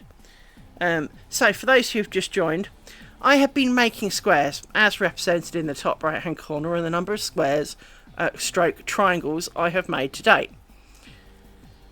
I am on triangle number 31. I am going to confess I'm a little bored of triangles, but in part because they seem to take so long. Now, these are strips. This strip, as you may notice, well, that's a really good question. I don't honestly remember, but there is a caveat to that. Let me answer the first question first. So, how long did it take? On average, a triangle takes me a week. Okay. These strips, which are as long as a square, and 2 strips is basically as wide as a square.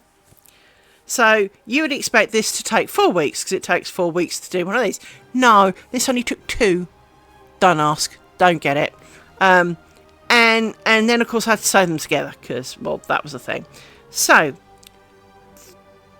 the squares are to be, originally there was going to be 9 more after the 9 that I'm making. There was going to be twice as many. There were going to be 18 squares and 72 triangles to make a net curtain. But my brain has violently gone off the hard edges of the square. And I did the experiment of making some strips and joining them together. And if I put a dark cloth over the top, if you hang on, it'll be a bit more obvious, because I can show you a bit better if I do. Hang on. So if I chuck that over the top and put this down, if you look carefully, and let me zoom in for good measure, you will see that while there is a bold strip down the middle here, there are holes in it. Well, that's because, well, there are holes in it. So, while it is a join, and it is still kind of, I won't say in your face, but very present, the closer you get to it, the less obvious it is. I mean, I can semi-demonstrate that. If I bring it up to the camera, the closer you get, not that it's going to focus on it now, just to be awkward, but in person, if you're up close, you almost can't see it. Now, no one's going to be that close to it, to be honest. But these strips were done because, well, as it turns out, I was trying to work out how to do a totally invisible join. For back in days of yore, when lace making was a profession and many women made their money doing it, they did devise a way of making large objects by making strips and joining them together.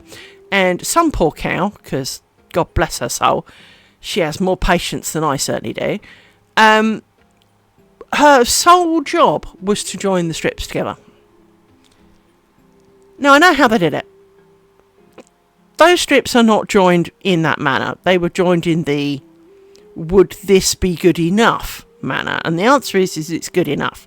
For the doing it in the manner to which they did it requires doing a slightly different technique, which has pros and cons. But it also sucks, because what you do is all of these are pairs of bobbins. Lace making predominantly is about a pair of bobbins. Now, they don't always stay in the pair. The variety that I'm currently doing does tend to stay in pairs. There is a stitch where they can not stay in pairs, but primarily they stay in pairs. Hence, for example, these two are light, for their job is to go backwards and forwards and make the really dense cloth stitch bits that you see here. And they will always stay together, because that's their job, that's what they do. And it's not because I make them stay together, it's just how it works. And if I put coloured elastics around any single pair, they would travel together. The other version that works for the completely invisible join, this is not true. But it also has the problem that it's very, very delicate. Now, delicate's a great thing, but not very practical. So when you're making a net curtain, I just have visions of spending hours, weeks making it, and then losing my entire insanity trying to join the two together, and then watching it all fall apart because it's too fragile. So we won't be doing that, but I now know how they did it.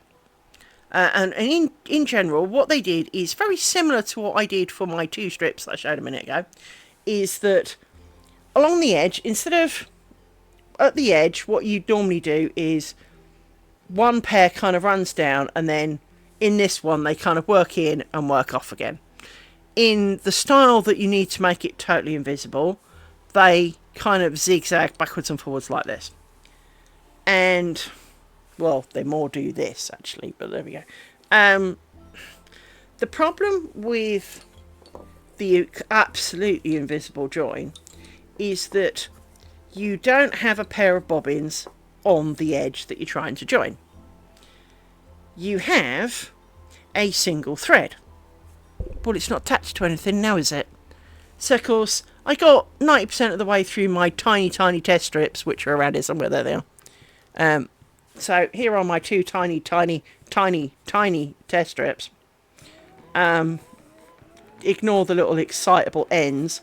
But here you can see at the side, not that you can because it's all the ends. These ends here are being too excitable. But this end here, this one, not that you can see because it is really that tiny, but there was an end here that was actually woven in, and it was one of the single ends that came apart. So they look very, very similar, but as I said, because the threads do this, they don't stay in pairs particularly, it's a lot weaker and it tends to look a lot scrappier. Because unlike this, where you end up with a very rigid 90-degree grid, because, well, I'm not doing the right bit, but when you do this bit here, for example, which is the dotty bit, which is the grid, two bobbins dance, you then, sorry, I need to count them, hang on, 1, 2, 3, why, well, there should be another one, should be you,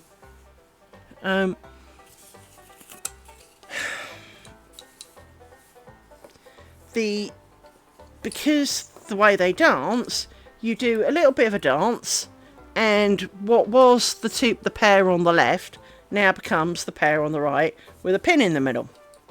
So, for example, you do cross and twist, put a pin in, cross and twist, and well, now the pale ones are over here, the dark ones are over here, and that's fine because, well, it means that they travel in straight lines, but it also means that you've got straight threads that can take that give it a bit of rigidity and a bit of strength. Because you have lots of, in the other one, you do cross and a bunch of twists, well then they're held together by the kind of like human hair thick strand of nothing, vaguely crossing over. Well, that's not really going to be strong, is it? Because it's not even a multiple cross, it is literally two that just kind of pass gently over the top of each other. And, well, it's just not that strong. And so, while I know how it works now, and I'm pleased with myself, I am less pleased with the amount of sanity to be potentially lost trying to do the join. And that thread is not where it should be. I saw that, thank you. So, I am making a net curtain for a window. And the new plan, when I get to the end of the 9th square, is I will join these together and have a half curtain for my window, while I go off and make a whole curtain out of strips. Because, well, I've changed my mind, frankly. That's kind of where that goes. I don't want the hard-edged square look to it, because it will always look like a bunch of squares joined together. If any of you crochet, it's going to look like a bunch of granny squares joined together. Because, in effect, this is the net, the lace bobbin equivalent of granny squares. You go round, you just don't go round and round and round and round. You arguably can, but it gets really complicated. But this is effectively the lace-making version of a granny square. And that's fine. I knew that's what it would look like. But considering that, it would take the best part of 18 months, I have decided that, well, if the strips are basically twice as fast, I would end up with a whole net curtain of strips that you would... Hey Zukin, how you doing? So you'd end up with a set of strips with only the sides to join, no kind of horizontal joins. The strips are quicker to make, easier to make in essence, and potentially easier to join. Lunch is a good thing, my friend. Lunch is indeed a good thing. So, from that point of view, I will be abandoning the squares and the triangles and starting on strips. Now, I will need 7 strips of an approximation, each about 1 metre long. Which is no mere feat, to be honest. It's going to take a while. Now, I could arguably do 1 mega long strip and chop it up afterwards. Well, you can.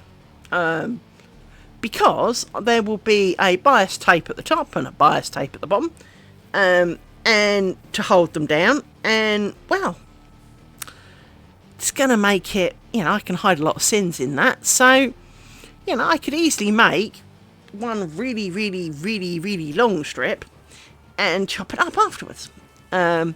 But I don't think I will. I will probably do 7 individual strips. But I also then have to make lots of decisions, and I'm not good at decisions. Do you do like 4, 3, 2, 1, 2, 3, 4? Do you do A, B, A, B, A, B, A? Or do you just have A across the board? Then, how busy do you want your net curtain to be? Because if you look at these, bear in mind, these are... I mean, obviously, one thing I need to point out is each of these spiders pretty much is different in some manner. And although it's not hugely important, some are nicer than others. Technically, it's that way around. Okay, bear with me. So this is kind of like the original pair of spiders. This is slightly different. I kind of like this, but I actually kind of prefer that. But the one on my pillow at the moment, because I've started a strip number 3, just because I want to try a second join method to see if it's any better. I think the answer is no, but I want to try anyway. I've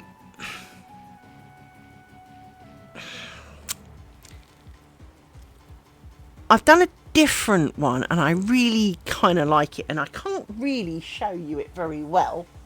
Hang on. So, here it is. If you look at the bottom thing, it's kind of a starburst thing. Bear in mind I can't let go because I'm holding up the pillow, so I can't really point to it very well. Hang on. This. It's more of a starburst, and I kind of like that, but I think it's a bit big and unruly, so I would do a slightly smaller one and maybe stick to, because it's taking up the same space as these big ones here. What I would probably do is keep this kind of hard line square and do the starburst in the middle. Although,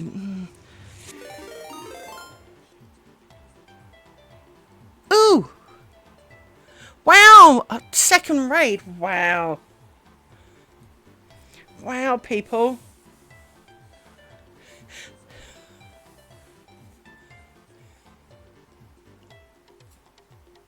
Hello to all the new peoples.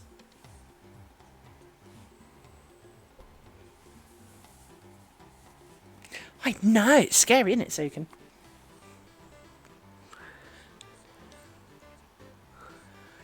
Well, Zukin, you missed the other day. I sometimes watch a streamer called Darth Microtransactions.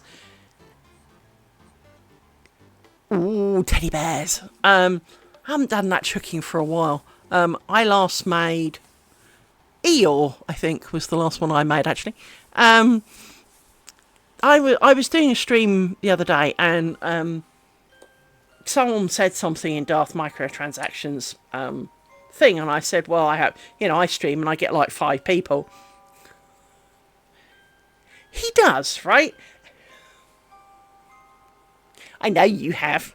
But DM came over, and so did a bunch of people. He also then dropped like 10 gift subs, so that was a bit of a shock. And then obviously, like today, we've got nice KB fibers here, and we've got we have well, exactly, because he gets like 2,000 odd people watching him, and then we have Upcycly, who also raided slightly earlier, and kind of beside myself, really. I'm a dog with 2 tails now, and I've confused myself as to what I was doing. So let's go about this one again. So I didn't twist you, did I? So let's go back this way. We were trying to work out how I screwed it up. Well, I don't have much choice, for I only know how to be me. I'm not much of an actress. I can't be anything else, really. Although I did do a couple of school plays, but I sucked. Ooh. Have fun. Well, you see, that's the easy bit, actually. Keeping track of it is not as hard as it might seem. So, in essence, picking a random dot, there's a dot there.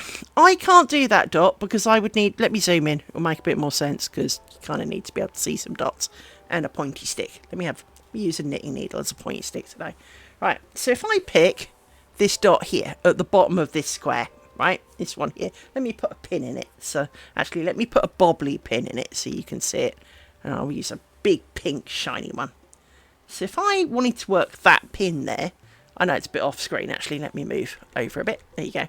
Right, so if I wanted to work this pinhole here, which is there, right, I need to have this hole done and this hole done. So I obviously can't work that, there's nothing there. So if I look around, where can I work? Well, I could work all the way back up here. If I zoom up a bit, there is a pinhole here. I could work that one. I can do this one because it's part of this zigzaggy bit, which is the bit that I'm making. And there is another one here. I can do that one. That's it. They're the only 3 poles I can work. And in theory, you can always work in a diagonal. So I can pick a diagonal and constantly work this way. Or I can constantly work this way. Go this way. But the truth of it is, if you do diagonals and there's lots of stitch changes, you often end up getting a bit confused, because these little squarey ones, these ones here as well, so they repeat 3 times, these little square ones, you need to have both pairs of bobbins before you can do them.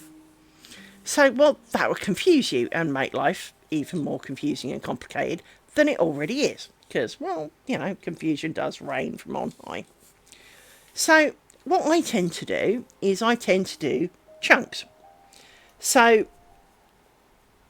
I'm doing this little cloth stitch chunk down to here, down to the corner. Because that pin there goes to that pin there. So I will stop when I get to that bottom pin. I will then do this chunk. Or I could do this chunk. I have 2 choices. That's it. I can either work down that way or work that way. Those are the only 2 choices I will have.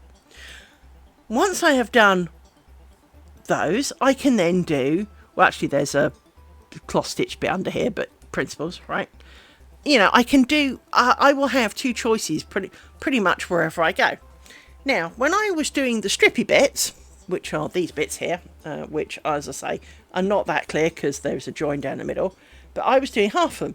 Well, you just basically, you can wander around and do any bit you like, but you end up doing this bit down a bit, then this bit down a bit, getting down to here so you can make this bit, and then this bit down a bit, and this bit down a bit, doing this bit, and you just find it's a bit like if you have a square, do you go left or right?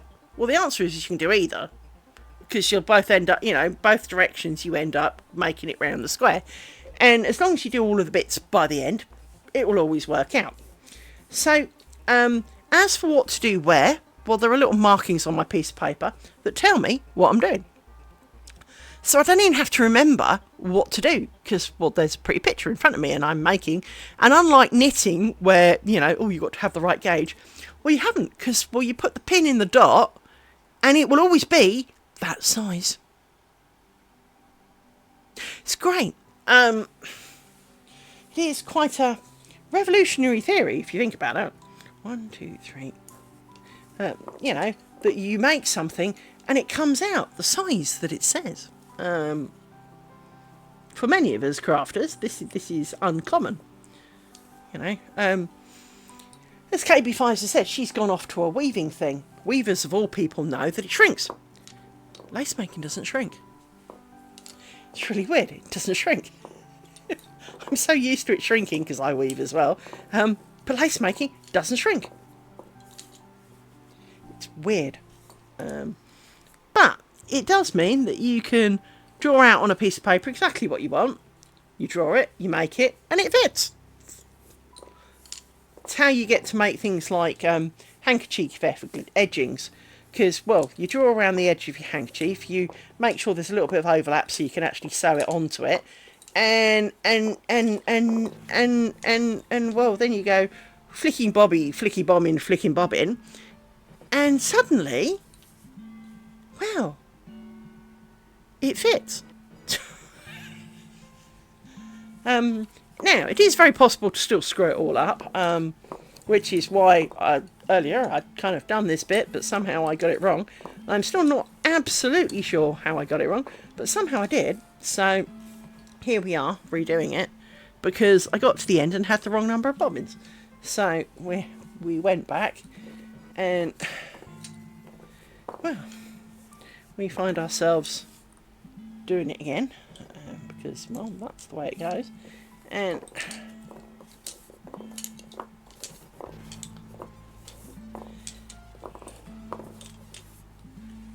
now I need to put you away because you're going to get annoying. Because the one thing that lace making does do well, the threads love to catch on every wretched pen, and I mean every wretched pen. So putting them away and keeping them out of the way is a good thing. 1, 2, 3, 4, 5.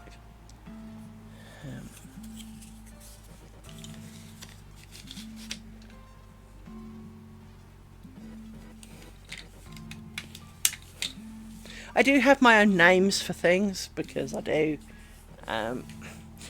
Primarily because many of you are not lace makers, so for example, while this is arguably a bobbin holder, in our world, this is a stick, okay?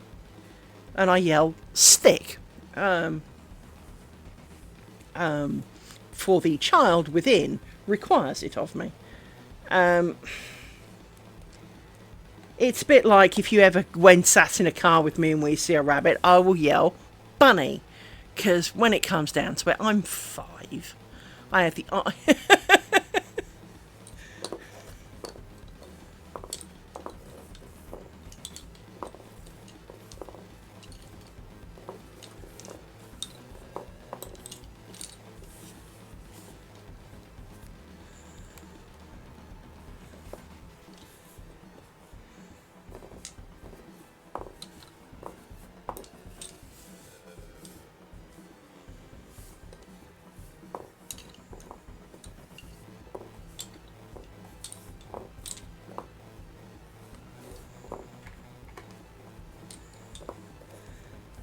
and that's still...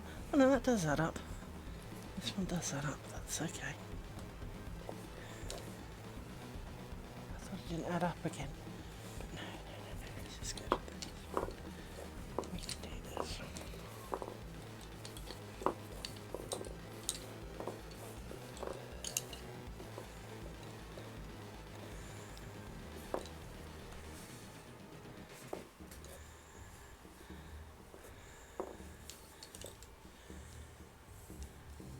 That's the wrong way around.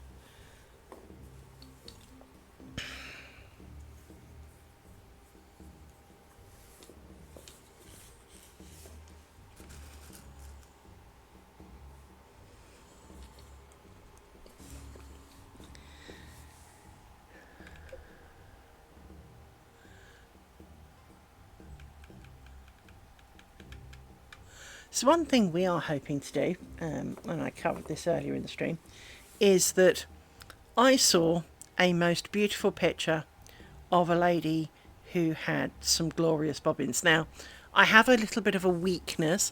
I kind of have a mild kleptomania of certain things.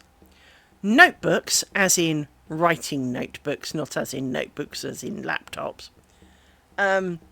Even though if you've ever seen my handwriting, you know that it's wrong of me to touch them. But I really like notebooks. And I mean, really gotta catch 'em all kind of issue. I have a similar problem with bobbins. And I have bobbin anxiety, which means that if I have too many bobbins, I get really stressy. So, to an extent, you would think that having lots of bobbins is a really stupid idea. And to a large extent, you're not wrong. But I saw this lady's bobbins. Now, I have a thing, because my dad was a carpenter, I have a thing for ebony wood. I just really like it, okay? And I would love a set of ebony bobbins. However, if I tell you that, first of all, these rather cheap bobbins, which work out as, I think it's like 40p each or something, if I wanted them in ebony, even though these ones got flown in from Germany, the pale ones, because they're newer. The other ones I got second hand, so hence they've matured in colour. Because they're pine, I think. So they've gone a kind of a darker colour. Ebony ones in this shape, instead of being for like 40p, are nearly £5 each.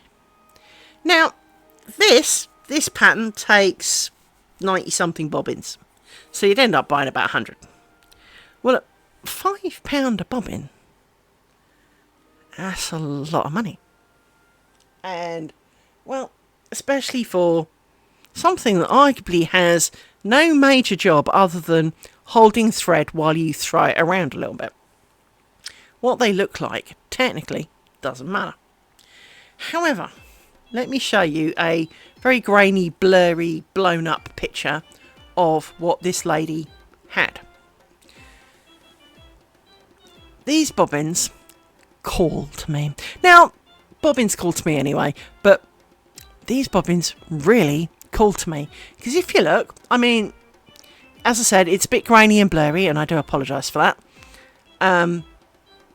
Well, they're black, ebony-looking bobbins with silver tops and bottoms and white thread on, because it is a beautiful contrast. And it is everything that a girl who likes bobbins could like about bobbins. I swear. I mean, some people like really pretty spangly beads on them. I hate spangles, and I'll show you what a spangle is in a minute, because it is the work of the devil. Now, these bobbins are misleading, for they are not ebony bobbins.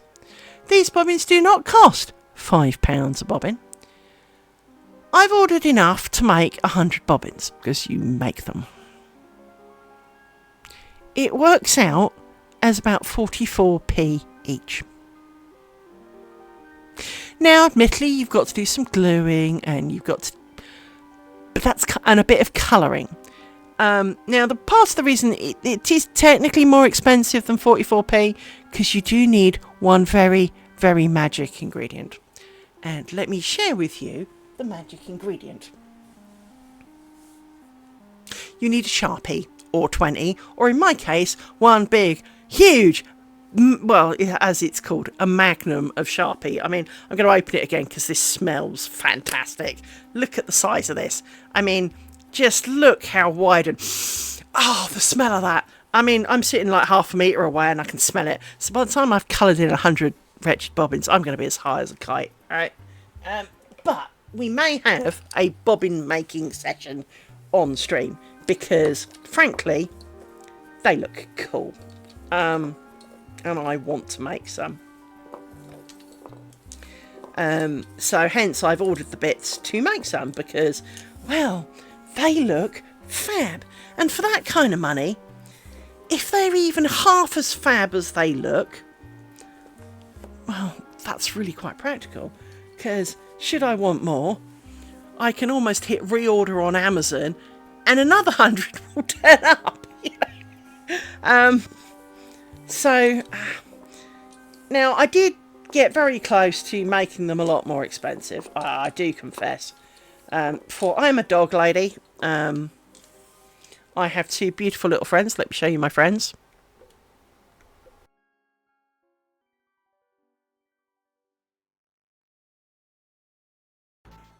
Those are my two little friends. They're called Rory and Amy. And they are currently sleeping, which is what all dogs should be doing at this time. And in this heat, frankly. So, you know, they're doing good things. And when they are doing good things, I love them with all my heart. When they're doing not so good things, the struggle to love them is a little bit more than perhaps is joyous. But I do love them with all my heart. And so, I, being a dog lady, saw some beautiful beads, for said bobbins are made of dowel, Sharpie, glue and beads. Take dowel, chop to length, mine are coming pre-chopped, hurrah, don't even have to chop them. Beads that fit the diameter of the pole, great, got those. Some bead glue, got that in my order. And you colour the sticks, you glue the beads on, job done, right? I mean, rock on, that sounds great, right? Now, unfortunately, I don't think the sticks are coming tomorrow, but they certainly will be here by the weekend, so we may do some at the weekend or on Friday, depending on how it goes. But, or depends how desperately curious I get. I might do one, and if I make a real dog's dinner of it, maybe not. 1, 2, 3, 4, 5. 1, 2, 3, 4, 5, 6. That's fine. So, there are odd number of bobbins, therefore some get 5, some get 6, because these bobbins don't fit too well in a stick in greater numbers. So there may be a bobbin making session in my future that I can share, because I really do like how they look, and if they are really that simple, which arguably they should be, because I don't really need to sand it. I do intend to wax it because I have a fear of the colour coming off, but I kind of really want to try those, because they would fit in the sticks very well because they're quite skinny, and I was thinking about how I could make them so that there was like a bead above and below. I'm not quite sure how I'm going to do that. I was looking for, they're like disc beads. I was hoping I could find some disc beads with 5mm holes. Couldn't find any. In part because, dear Amazon, when I say I want beads with a 5mm hole, I do not want 5mm beads with a 2mm hole, nor do I want 12mm beads with a 1mm hole, nor do I want men's pants. Don't ask. I don't get that because, well, first of all, female, always have been, have no intention of changing it. Do not have bloke in life to be buying pants for. I've got some friends, but I wouldn't buy them pants. And we are talking British pants, not American pants. So we're talking underwear here. And so being forced a few times to see the sponsored thing for beads that have a 5mm hole is men's pants, I do find this slightly off-putting, and slightly I do not understand. But there we go. So now we're on to the meshy bit, so you can see how the meshy bit works. So you'll soon see what I mean by the whole kind of put a pin in, and then do the dance again. And now they're on the left, and this one's too long because it's driving me mad. I do spend half my life shortening bobbins because they slip for some reason. But you just kind of pokety poke, really. And at the edge, because this is the edge one, once I've done the other half of the thing, this gets an extra twist because it's the edge to make it a little bit stronger. And that's it. And then you go back to the next workable hole, which is this one. And this one's gone long again because it's shitty and I am in a mood with it. I do have for some other bobbins, so the bobbins that I'm using for my strip at the moment have sin hats. These are, well, they are these. They are orthodontic, not that you can actually see that, hang on, pop. Orthodontic elastic bands, for they go really well round my bobbins and cause it to hang on rather well. And I don't spend half as much time shortening bobbins, which is a good thing. Lace making is not a fast art, and most of the slowness is the placing of the pin. It is not the actual bobbin work, it is the grabbing of an individual pin, sticking it in the hole.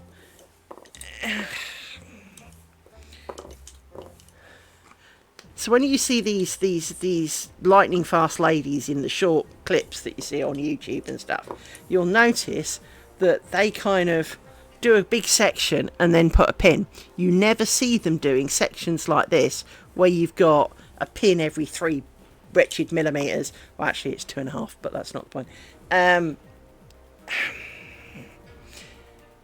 You don't see that because that doesn't show them doing it fast enough. They will do a bit where the ones that get me and make me laugh is, and bear in mind I know what they're doing because I can look at their pattern and I can see what stitches they're kind of doing, right? But there's one where the lady literally seems to pick up a stick like this and go, she kind of does this with the bobbins underneath, but she kind of goes like this, and out comes some lace, and it's like, this never went under any of the other bobbins. But that would not make that. Voodoo. It's a bit like long draw spinning. For anyone who's a spinner, if you've done long draw spinning, until you know how it works and you've managed to make it work, that stuff's not right. That stuff is witchcraft. Once you've worked out how it works, well, now you know, right? But until then, every time you try it, all you really do is practice threading your wheel again. And again. And again. You get really good at it. But that's the only thing you seem to be getting good at. You don't seem to be getting good at the whole long draw thing. I really like long draw. Now I can do it. I tried so long before I could do it. I actually went on a course. It was one of the few crafting things I've been on a course for. Someone asked how long it took me to learn this. Well, the reason it's a really complicated answer is that when I was a small child, around about age 10 or 11, my cousin came round to visit my gran, and I was there. Because during the summer holidays, I tended to stay at the farm and do some work. To get away from my parents, actually, but that's not the point. I didn't tell my parents that. I think they knew. They're not stupid people. Well, they weren't. Because they are no more. So they're not what they are, stupid people now, because they have an IQ of 0, because, well, they're not here anymore. But she came round, and my auntie was going, look what she's doing, look what she's doing, look what she's done, look what she's done. And this poor kid couldn't have been less interested if you'd given her £1 million. She just really couldn't care. And I was like, oh, what's that? Because by this age, I could already do corn dolly making, woodworking, knitting, and dressmaking, and a couple of other things. It was like, oh, what's that? Oh, but it's lace making. She had like a children's book. And I don't know what the children's book was called, because I've never found it, or mind you, I haven't really looked. But I sat down and I read the instructions for the bit that she was doing. And I finished it off, and it didn't take me very long. And it looked like the picture, so I was good at that. And her aunt kind of went, oh, you took that up to that very fast. And it was like, well, yeah, I tend to do that. Because I always have. I've always taken to crafts like I've done it in a former life, right? And I'm just having to remember how it works. And so when I got home after the holidays, Mum, I did lace making. I'd like to try some more of that. And my mother did find someone locally where we lived that did lace making, and she agreed to give me some lessons. I think I got 3. I made another one of the strips like I'd done down at my grand's. I did a couple of other, I think I did one other stitch, and then I think I did one where you started with one and then changed to the other. Or I did kind of a mixture of the two, which is, I'm not going to explain, but this is cloth stitch. These are made with half stitch by doing cross and twist, and then you do another half stitch, cross and twist. There is whole stitch, which is the same as the cloth stitch, which is cross, twist, cross.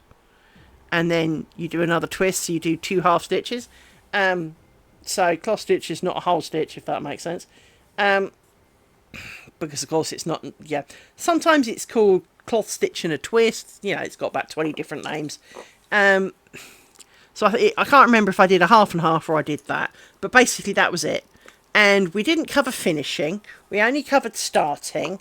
And the moment I took all my pieces off, they turned into shriveled little twisty bits of nothing, right?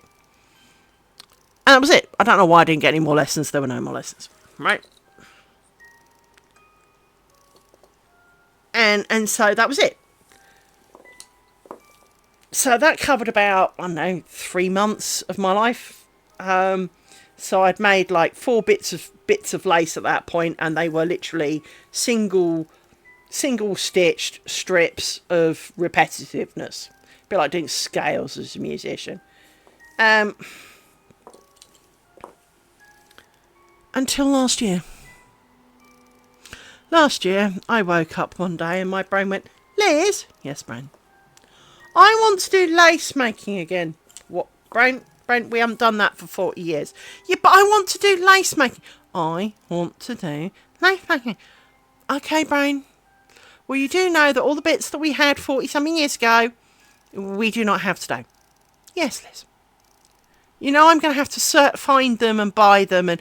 Yeah, but I want to do it now. Yeah, I know you want to do it now, brain, but I don't have the things to do it now. The best I can do is buy some, clothes pegs off Amazon and use this cooler lid with a bit of fabric wrapped around it. And yeah, let's do that. Let's do that now. So I ordered some string and, actually I've already got string, but ordered some stuff and did the clothes pegs and the cooler lid. My cooler lid is still one of my favourite cushions, by the way.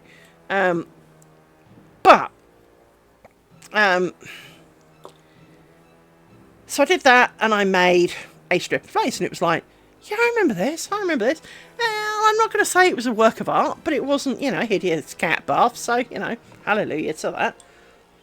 But the finishings. The finishings are not my strong point, because they are the thing I've done the least.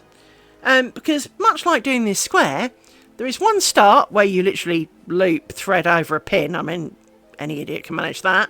You then do lots of stitches, but you've only got one opportunity per pin that you started with. So there's, I think, is it 48 pairs or something? So there are 44 ends.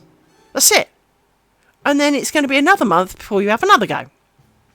So ends are not my forte. Hence, although these are test strips, so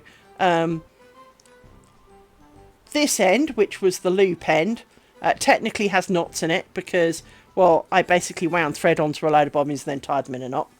And then it's got loose frilly ends at this end because, well, it's a test strip. It doesn't, it's not going to be presented to the king. Let's not worry about it. I have done some other things with neater edges. Not much neater edges. But I have done some things with neater edges. But finishing is something I really suck at. And I do think that should opportunity arise of spending time with some grandmaster lace maker, my answer to my entire day would be, I need you to teach me how to do better finishings. And their answer would be, well, make lots of short things and finish them every single time. And I know that. But again, I think going back to the strips, well, there'll only be 7 bottoms and it'll be hidden in a bias tape. I can do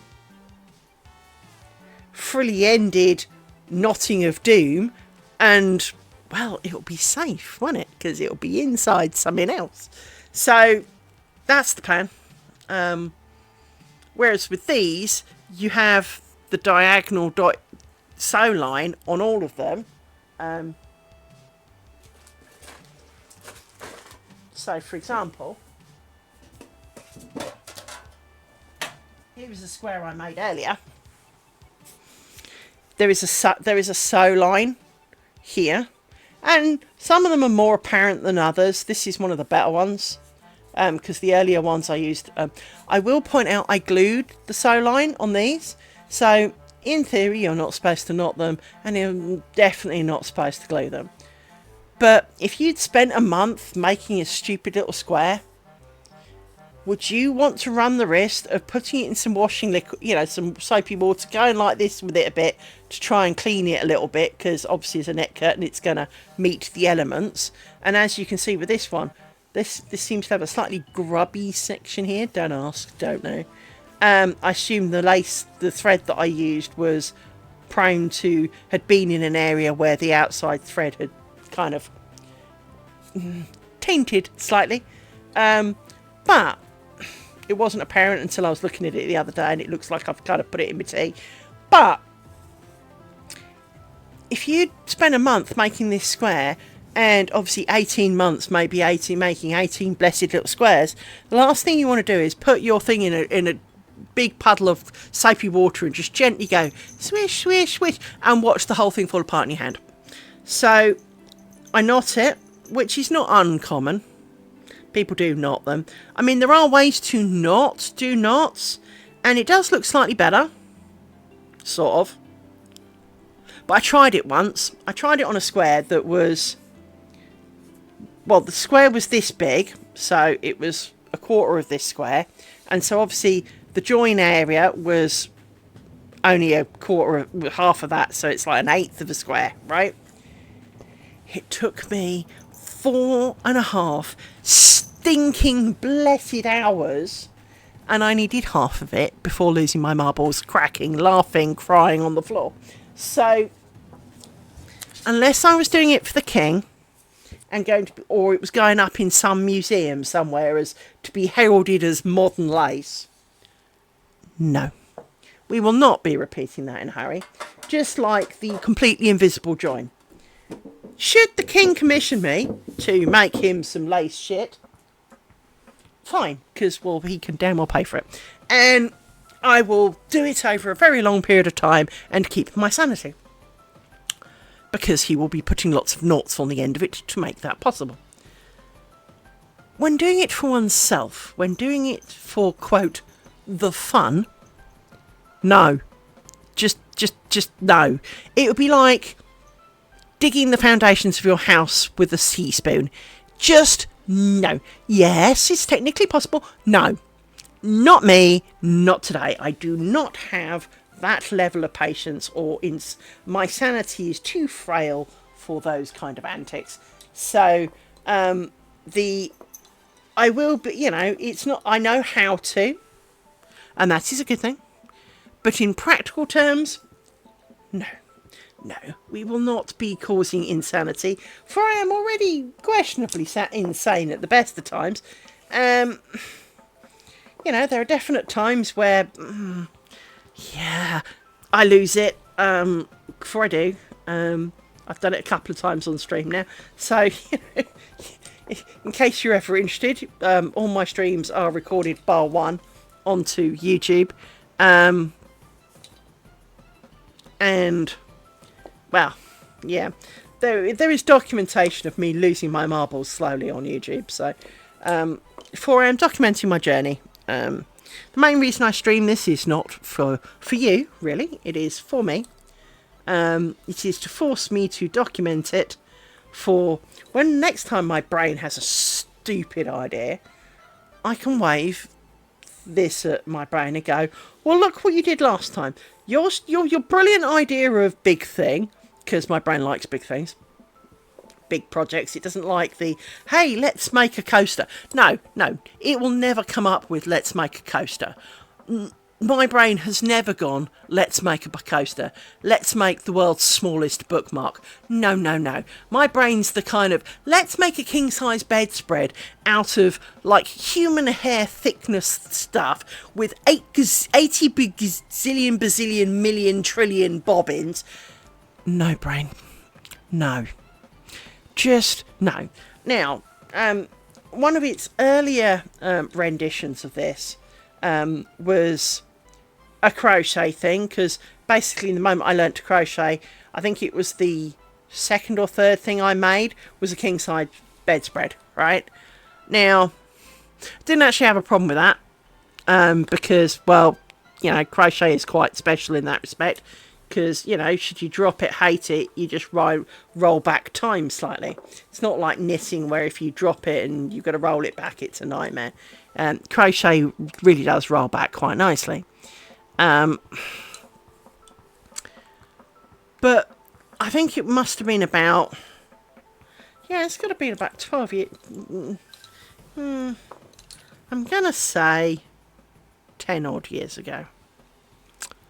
I bust my knee badly, and I had to wait a long time for surgery to fix it. And in the waiting, I became quite an insomniac, because the weight of my leg at all on my knee, even when you put pillows under it and everything, hurt a lot. And so I didn't get a lot of sleep, which meant I watched a lot of YouTube videos. And I got sucked in, as YouTube inevitably does. You go onto YouTube to watch how to reset the dash thing on my car or something. And before you know it, you're watching open heart surgery, followed by, some random Tibetan monk or something. And you're like, how did I end up here? But you ended up there anyway, and you're stuck watching cat videos and Tibetan monks. And I ended up watching double knitting. Now, as a child, my mother taught me to knit. She taught me throw knitting. And I also need to point out, she taught me wrong. All the things that she taught me kind of didn't really work.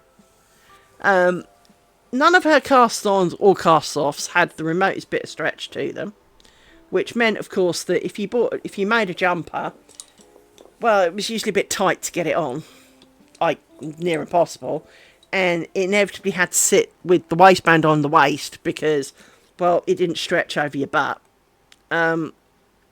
When she changed colours, there was a hole. When there was an increase, there was a hole. You get the picture. Many of the common mistakes of knitting applied to that which my mother taught me. And she taught me these as gospel truth. So, wasn't really overly keen on knitting, to be honest, because, well, never liked it. I was made to knit a lot as a kid.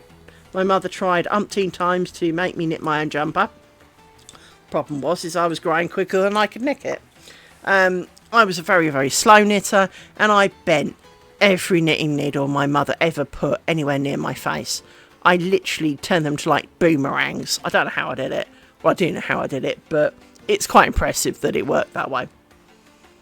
Anyway, watching double knitting, I was fascinated because, of course, two good sides. And my brain's going, yeah, I want to do this. When we don't own any knitting equipment. But I want to do this. Fine. So I bought some knitting needles.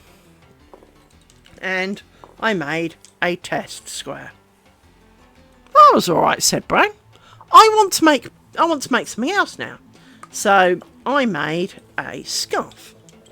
I have said scarf.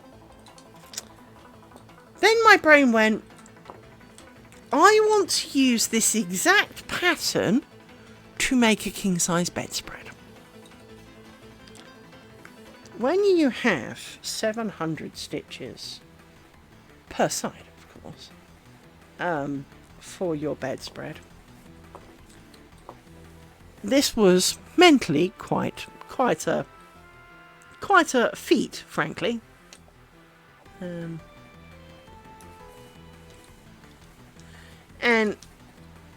I did kind of finish it, but I was slightly like worn out. And then Brain went, Liz? Yes, Brain. You know your window? Yes, Brain, I see it every day. I want to do a double knitted blanket that fits over the window like a kind of blind. Right, Brain. Out of the thinnest possible knitting yarn humanly available. What, Brain? And basically my brain kind of went, you know those blue plates that everyone's always seen, the Chinese ones with the blossom and the bridge and the people and the trees. Yes, Brain. Well, I want to kind of do that, so I want to kind of do a bit of a murally thing. But in like black and white yarn. So the white side goes on the outside, the black side goes on the inside. So the outside has like the black picture and the inside has a white picture. Right. Because it'll look really, really fab because it'll be really, really detailed. Well, yes, Brain, you're right. Because you would have, Christ knows how many thousand stitches, you could get quite a bit of detail in there. And, it wouldn't be chunky. It would be quite nice. I worked out how many stitches it was. So the short side, that's the height of the window, because my windows are 3 kind of windows wide, was going to be somewhere in approximate of 3,000 stitches. Well, if 700 stitches a side takes me 90 minutes, 3,000 is going to take me most of a freaking day. 1 row a day? No. And so it's been banging on about these Retchy curtains pretty much since then. So I've had this little voice in my head going, Oh, I want to make the blind. I want to make the blind. I want to like a are we there yet, kid? Right? And so when it wanted to do lace making, great, it's not banging on about the curtain. Hurrah. So once I've made a couple of bookmarks, why don't we make a net curtain, says my brain. Oh, for fuck's sake. Brain. Hence the squares, because each individual square is a small practical project. Well, it's not that small, but it's not big either. It is a small practical project. And you have the dopamine of, I have made a square. I have made a triangle. And it works quite well. It really does.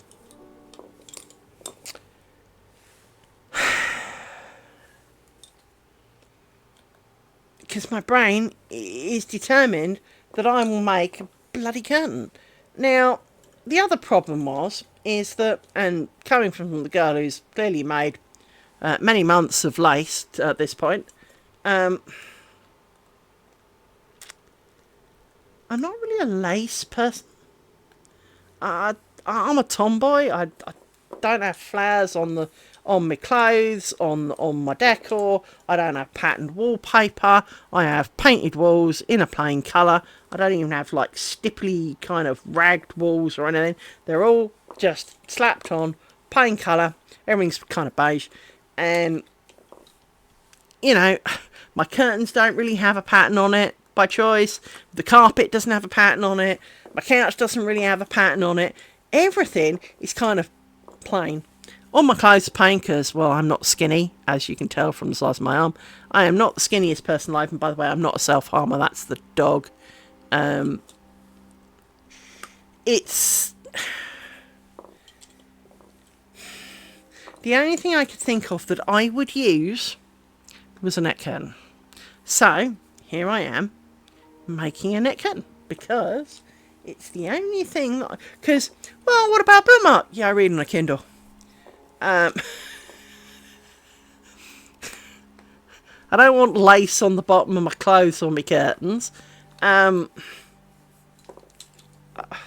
Basically, I don't go out, so, you know, no need for, you know, anything of the sort, really.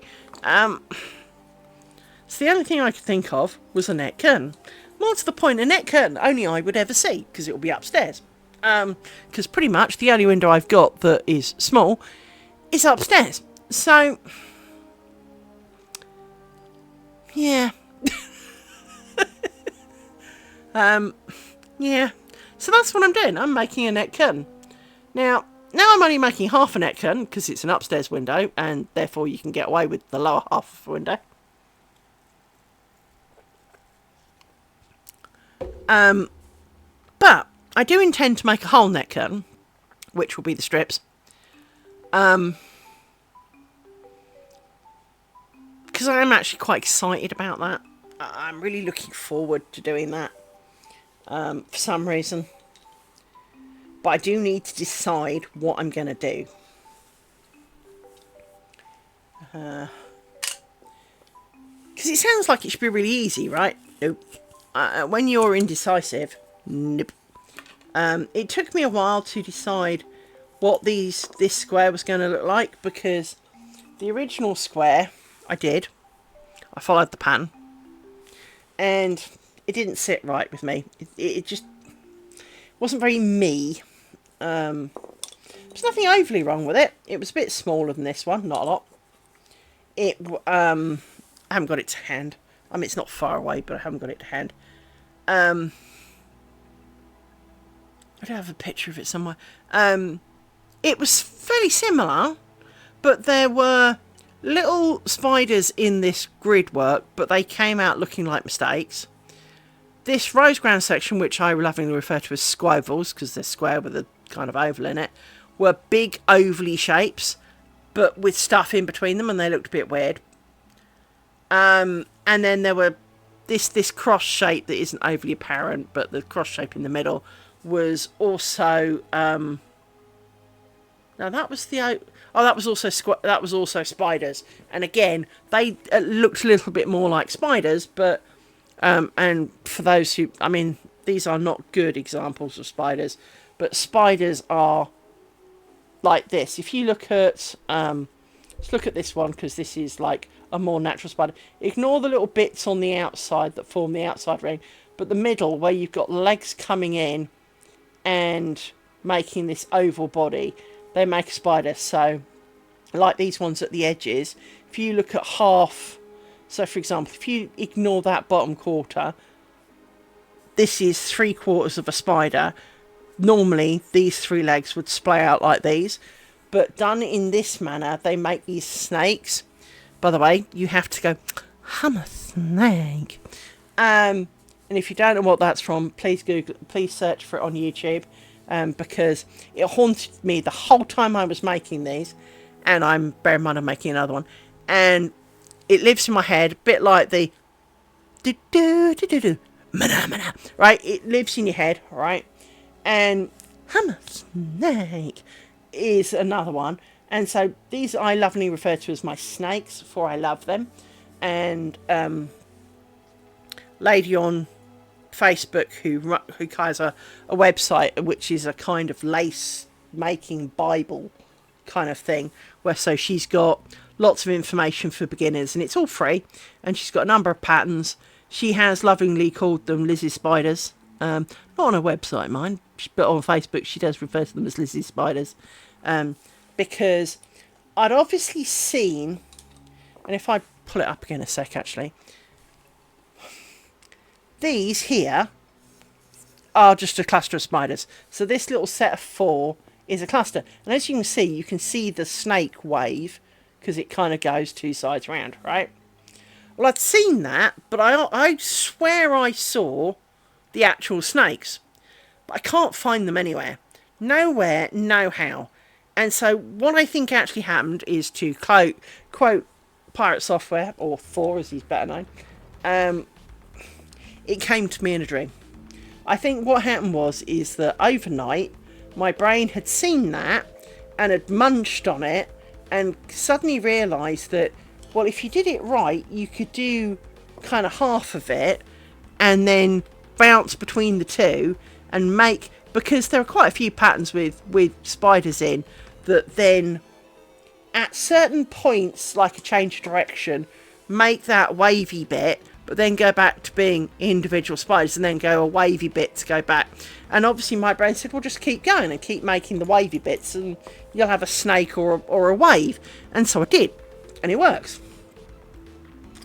And everyone thought I was a bit mad when I asked, does anyone know how to achieve the waves? And everyone kind of looked at me like I was weird. And then obviously I worked it out, and there they are. So they are known on the Facebook beginner group as Lizzie's waves, right? And she's made a couple of patterns now using colour and stuff to accentuate it a bit more. But I'm doing a neck curtain, and, well, I could use lots of colours because, well, I've got colours, but neck curtains to me are white, so white it is. It would be very easy to do the snakes in a colour, and have them really stand out. You know, I could make bright red snakes, for example. But yeah, so I'm really pleased, and I kind of want to do those. And the fact that it takes less time for some reason is also a bonus. I don't know why it's any less time, because, well, it's the same number of bobbins, it's the same number of stitches. It's I mean, okay, when you get to the end of a triangle, I've got to turn the pillow around, but it really doesn't take very long. So I don't know quite why it's so much quicker, but it does seem to be inherently quicker. So, well, that's a thing. And I do like the fact that it would be 7 strips, so there's only going to be 7 joins, not all the joins that you've got between all of these. And so I do really look forward to how it's going to turn out. I think it will look pretty cool, especially if I can lessen the obviousness of the join a bit more, which I think I probably can. In fact, I'm fairly sure I can. I just need to think about it a bit more, if you know what I mean. Go away, flappy thing. Oh, hop off. There's a moth. Let's because the back door's slightly open, because, well, it's 900 degrees in here, and it's also nearly 11 o'clock. So, but yes, so I have plans, and like an idiot, I'm going to start again. I'm gonna get to the end of square number 9 and start making strips. Hopefully by then I will have decided what I want my strip to look like. Do I want more things on my strip, less things on my strip? Do I want to do big, small, big, small, big, small, or just big gap, or small gap, small gap, or do I want to go big, small, small, big, small, big? I mean, and what kind of big and what kind of small? I don't need these choices in my life. But you know, we shall make a decision. I just need to stick to it, and then do it exactly the same, so that it doesn't look wonky. Because, well, that can be a thing.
Right.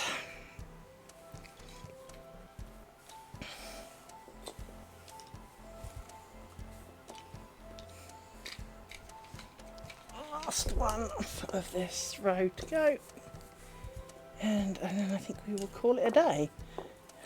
Before I have work in the morning. After all, long live the day where this pays for me to do this all day. That would be great.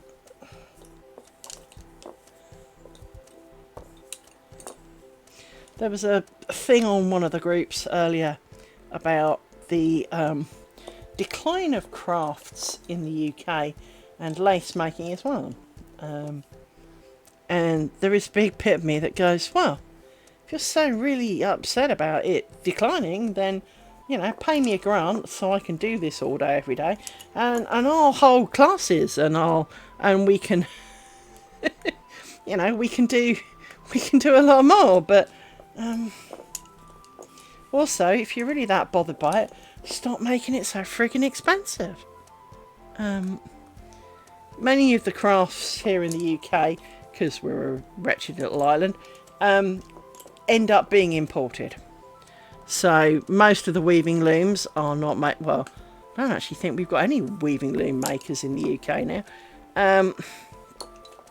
Not big weaving looms. We've got inkle weaving makers, but we don't have big weaving loom kind of things. So they all get imported, and then they have huge import taxes. They take forever. I mean, Michael Macro.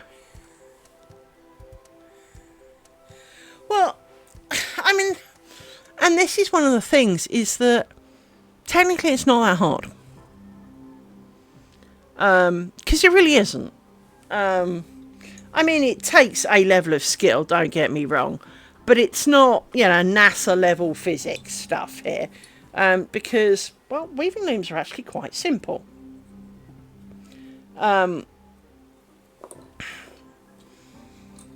And given some tools and a bit of time and patience, I probably could make one myself. You know, I'm sure there'd be a bit of trial and error about making it absolutely just so, but I could make a functional one. Making a counterbalance is the easiest. Making a countermarch is kind of next easiest if you don't do it the Louette manner. So you don't have springs and crap on it. You just rely on the fact that when one goes up, the other goes down, kind of deal. You can do all of that, and it really is quite feasible. But they, you know, weaving Welsh double knitted blankets is one of the declining, you know, almost extinct sports. Well, one of the main reasons I bought the Glamacra I did was so that I could make a double knitted weave. I say knitted, you know what I mean. A double faced blanket. Because you need 16 shafts to do it. So most looms that you can buy for home use don't have 16 shafts. They usually have up to 12. Well, you can't. That's not enough. And the reason it's not enough is because in double weaving you have up down for plain weave, so that's assuming you do plain weave. If you do, say, a twill, you need 4 per side. So to make block A, and bear in mind in most traditional weaving, you have a minimum of, you know, you would arguably have 2 blocks. One shows this, one shows, say, a mirror image, right? Well, to achieve that, the bottom side has a face and the top side has a face. So A, in plain weave, uses 4 shafts. Well, then B also uses 4 shafts, so that's 8. So, okay, you can have 3 blocks with a 12 shaft rim. Yeah, Welsh blankets need 4 blocks. So you need a 16 shaft loom, or a draw loom. Guess what I've got? Now, the advantage of my draw loom is that I can set up 4 shafts. Yes, just 4. And those 4 shafts at the front determine, say, twill. Because that's how it works.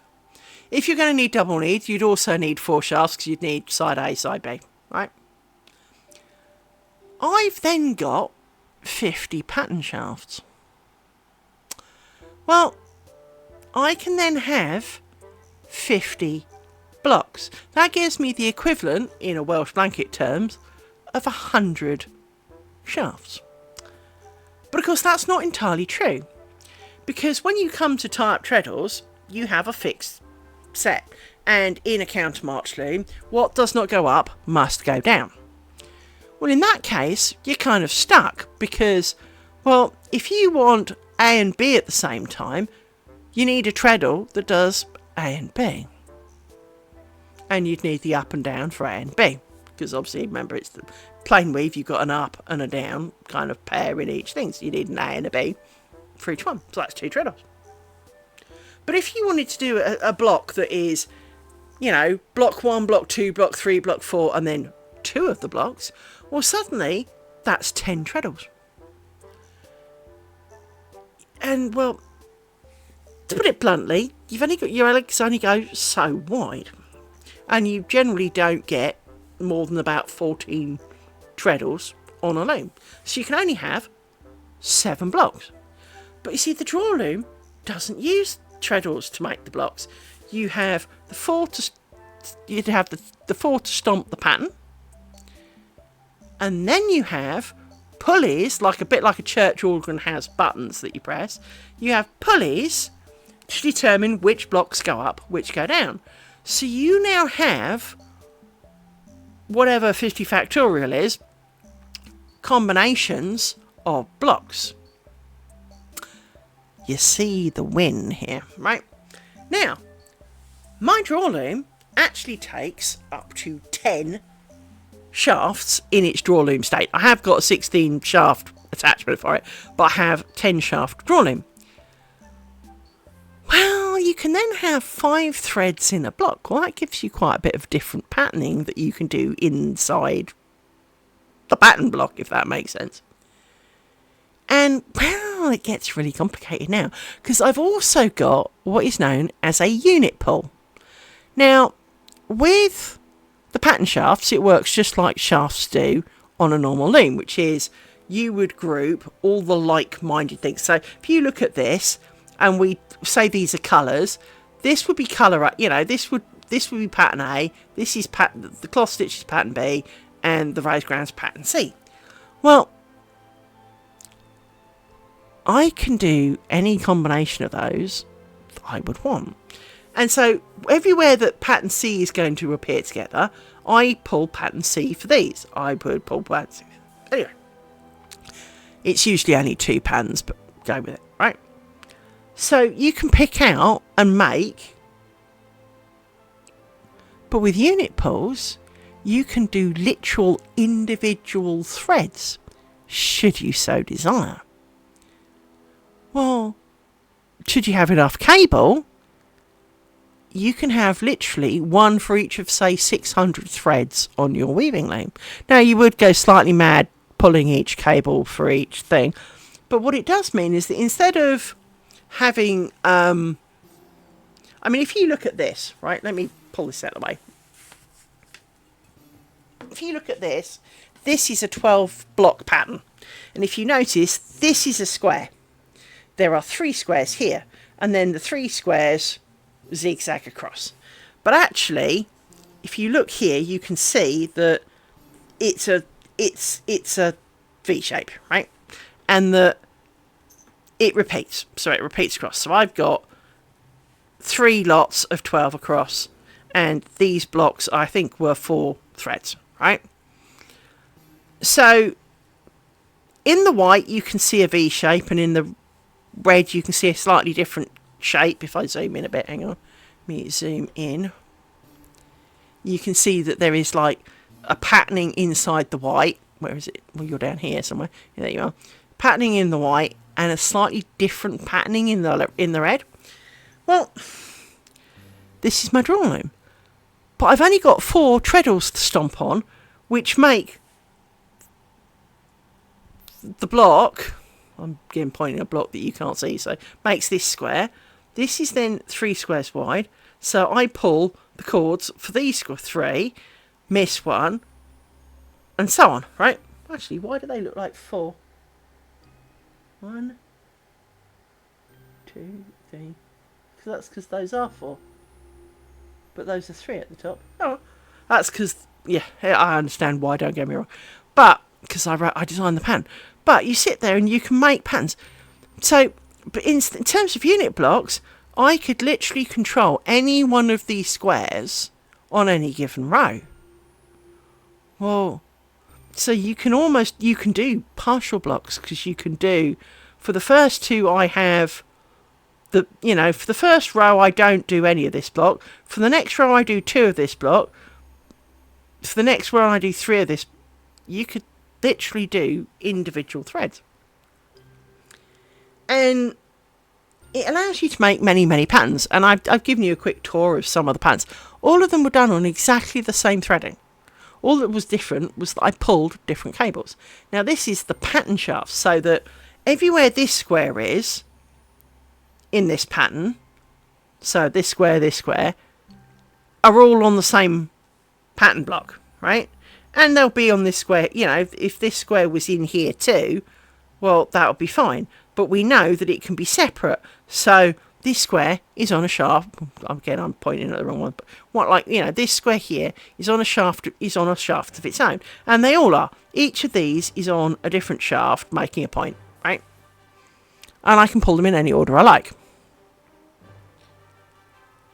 But if instead of that, I had each of these, I can write words, and you can. People do. Now, usually they use much thinner thread than this, but I happen to really like this thread. But you sit there and you go, well, actually making this loom is not really hard, because all the work is the weaver. I've got to decide what to pull. I've got to thread it. I've got to put the warp threads through a header. I've got to, on the right pieces on the right stick. I've then got to connect that stick to the right pedal. I've then either got to press on that pedal or pull the right cord at the top to make the reverse of it happen. Well, it's all on me.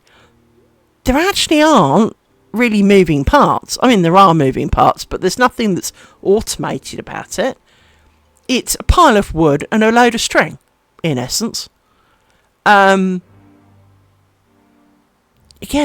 so technically it's really not hard to make. And and the unit pull on top of it is just coup de grace, really. So I haven't actually put my unit pull on yet, because I haven't needed to. I haven't decided to put... I did work out with this writing Christmas, but what it meant was that Christmas would say, look, right on, I don't know, say this strip, but then it would be mirrored on, so it would go like Christmas, mirror Christmas, Christmas, mirror Christmas, Christmas, mirror Christmas, right? And so I decided not to. But if I did my unit pulls, I could just have it all say Christmas. I could have it say Liz Kimber is a fantastic weaver, if I really wanted. And with a bit of forethought and a bit of practice, you can even do different colours with things. Which was something I planned on doing. But the whole event is really not hugely complicated, although I will ask you to ignore the mistake, which is that this one should not be here. This one should be here. Over here. So there's a mistake going on in this section. But bite me. I pulled the wrong things. And didn't notice, because, well, that happens. But I love this. And on the back is the reverse. So you do a Welsh blanket very much like this. In that you can do the blocks, you have the two colours, and off it goes. I really want to make a Welsh blanket. I really want to make a Welsh blanket.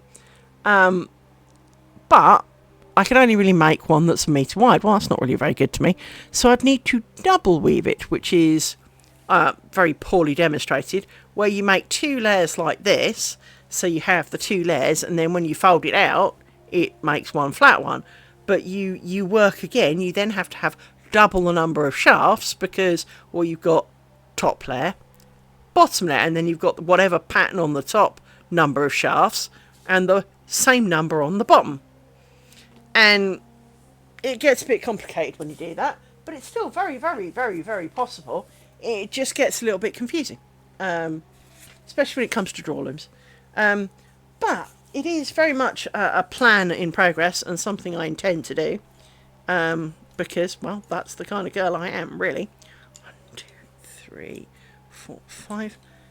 For I like big challenges, because, well, it's no fun if you didn't. But that was exactly why I bought the loom I did, is I want to make a Welsh blanket with it.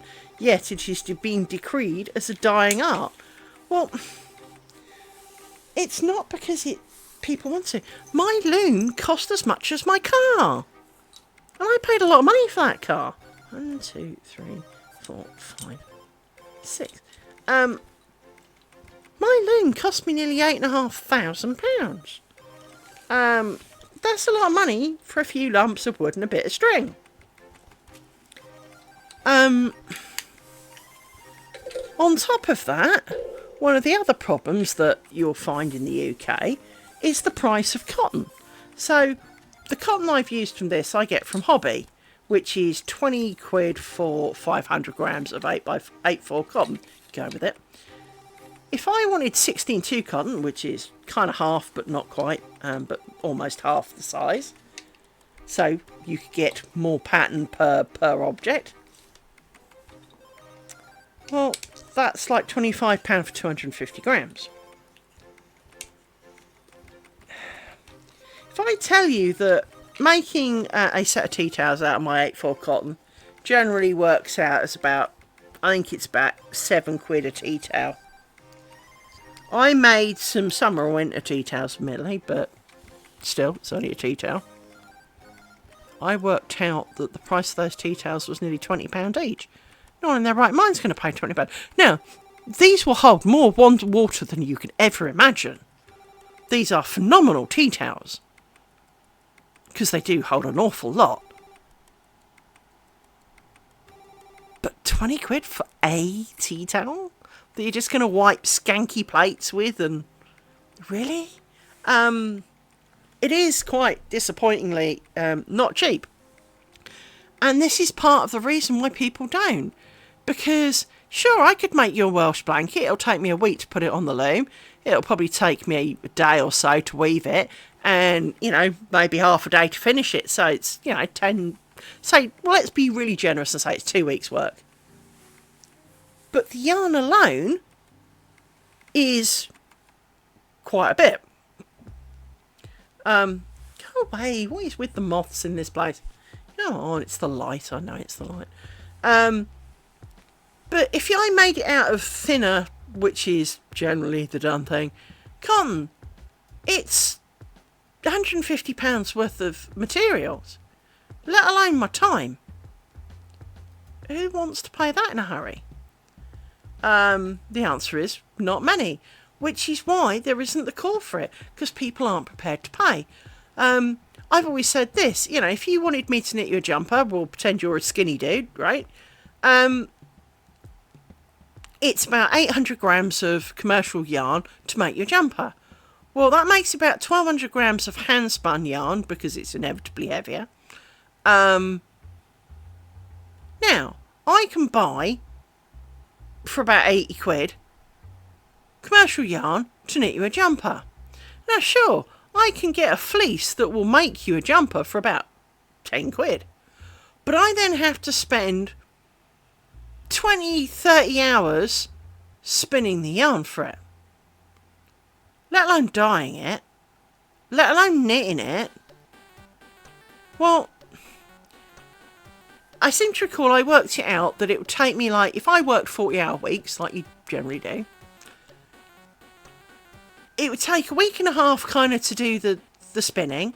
It's then another couple of weeks to knit it, and another half a week or so to finish it. So I need a month's wages to live so that I can make your jumper. That doesn't include any wear and tear on the spinning wheel or working out a pattern or anything of the sort.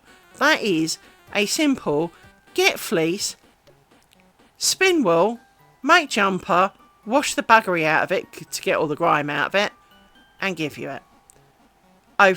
Basically, it'll take a month. No one's going to pay that. And if you're a chunkier person like myself, well, now you need even more wool, so it's going to be 6 or 7 weeks. Who's going to pay 2 months' wages for a bloody jumper when you can go down Primark and spend, 15 quid or whatever and get, quote, a wool jumper? I can't even buy a ball of wool for that. Not one.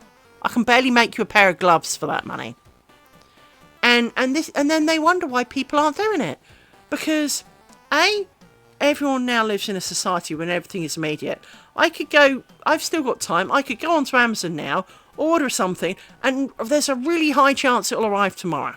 And I live out in the sticks. If you live in the right places, you can have same-day delivery. Well, who's going to want to wait a month while I spin it and fanny around with it? Yes, it'll be made by me, and if you like me, you might want it. But the average person doesn't want to wait a month for it. They want it now. Yeah, much like this net curtain. Yeah, I'll have made a net curtain. Well, I'll have made half a net curtain and it'll have taken me 8 or 9 months. You can grow a whole human in that. Would you want to pay 9 months' salary? Really? No. The answer's no before you even think about it. Because for 30 quid, probably for about 10 quid, you can buy one off Amazon. So why would you? Why would people do this when the answer has to be we do it because we can? And I have a habit for enjoying crafts which very few other people do. One of the other crafts that was on the list that made me laugh was corn dolly making. My mother made me do that as a child. My auntie Pat, who died shortly after my dad, she was a corn dolly maker and she went round still doing training courses on it for other people. And it is really sad that she's not around because, well, no one will be doing it. You know, no one will really be teaching it anymore. In her area, at least. I still know how. You've got to soak the crap out of it in hot water for hours. Then you tie it together at the bottom and then you fold it in on itself and you tie it off. And believe me, I know how. It's actually not that hard. But people don't do it anymore. Why? Who wants a corn dolly? Well, how? Because bear in mind, they're not actual dollies, they're just ornaments, for want of a better description. But unless it's Harvest Festival and you want a big fancy thing at the front, you don't really. No one has them in their house. So why would you make one? There isn't a call for a lot of these things because you can buy it off Temu for 20 quid. You can, or you can buy it from Primark, or you can get one from Poundland or whatever. And no one's going to pay reasonable money for it. And this is why, all the jokes about the Chinese slave labours and, all of the, that used to happen about, the mass-made clothing and all the rest of it. No, it wasn't necessarily. Well, there is that. Well, there kind of is that, Naughty Cat, to be honest. There truly is. But realistically, most people don't really care. I mean, the odd farmer might appreciate the gesture. But they're not exactly going to be putting an ad in the newspaper.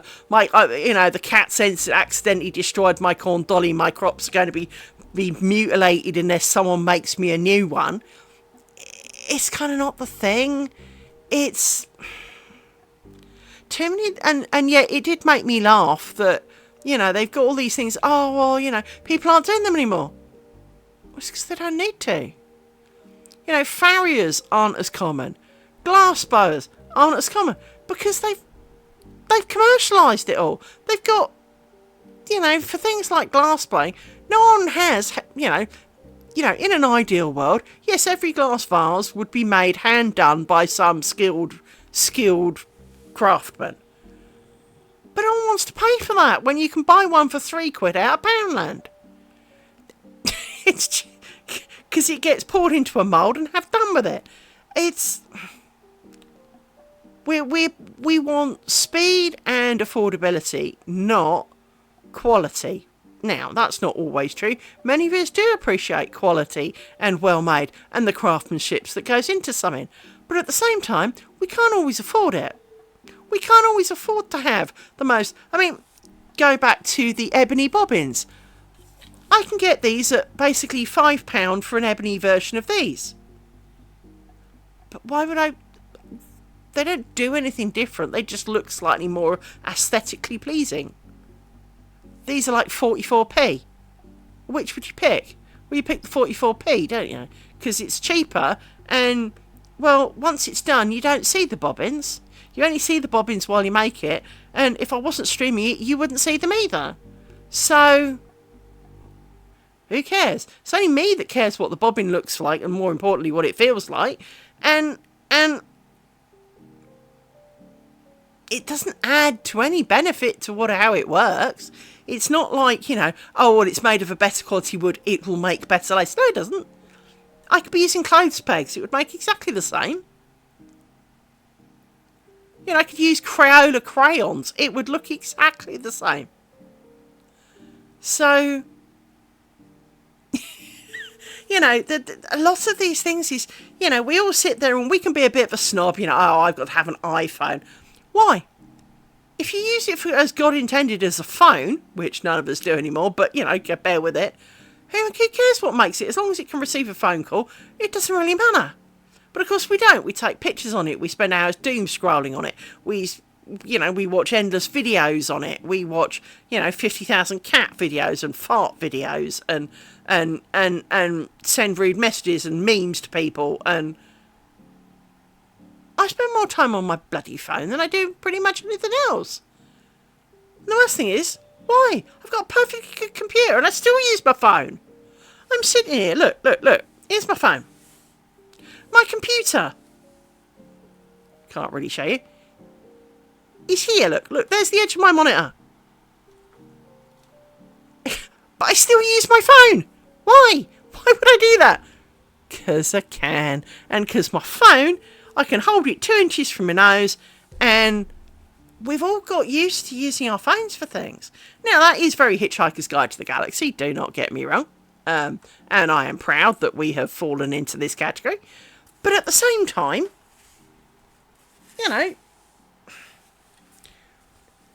let's take a photo, actually, talking of cameras and phones and things. Let's take a photo of the picture. There we go. That's for tomorrow. Let's put you up here, out the way. Slide you round a bit because, well, I need the bulk at the back. There we go. Go over the top. The 50,000 layers of cloths can go over the top. Doesn't matter which way around. There you go.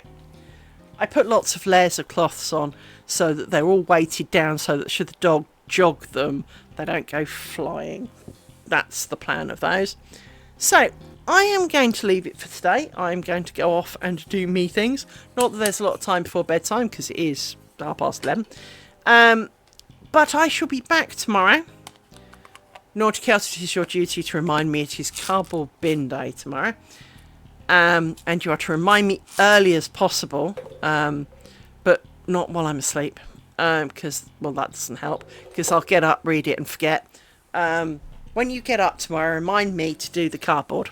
But I thank you all for coming. I do appreciate you. And I hope that you will come again. No, not now, silly. Thank you, Zukin. But yeah, if you want to see some of the past videos, they're on YouTube. ! Socials will answer that. ! Discord to find our Discord group. You can join that. It is mainly used for notifying you when I go live, and chat is available, but it is mainly there for notification purposes. But otherwise, I thank you very much for coming. You have all been absolutely lovely, and thank you for the 2 raids that I got today. That was really, really nice. I'm really pleased with myself now. I'm going to go away and strut my stuff a little bit, because I'm feeling all a bit... I don't do praise, but I do a bit of a gloat quietly to myself. So I'm going to go and do a bit of that because I'm feeling pleased with myself, and hug the dogs, and then go to bed. So I shall see you tomorrow. Take care. Bye-bye.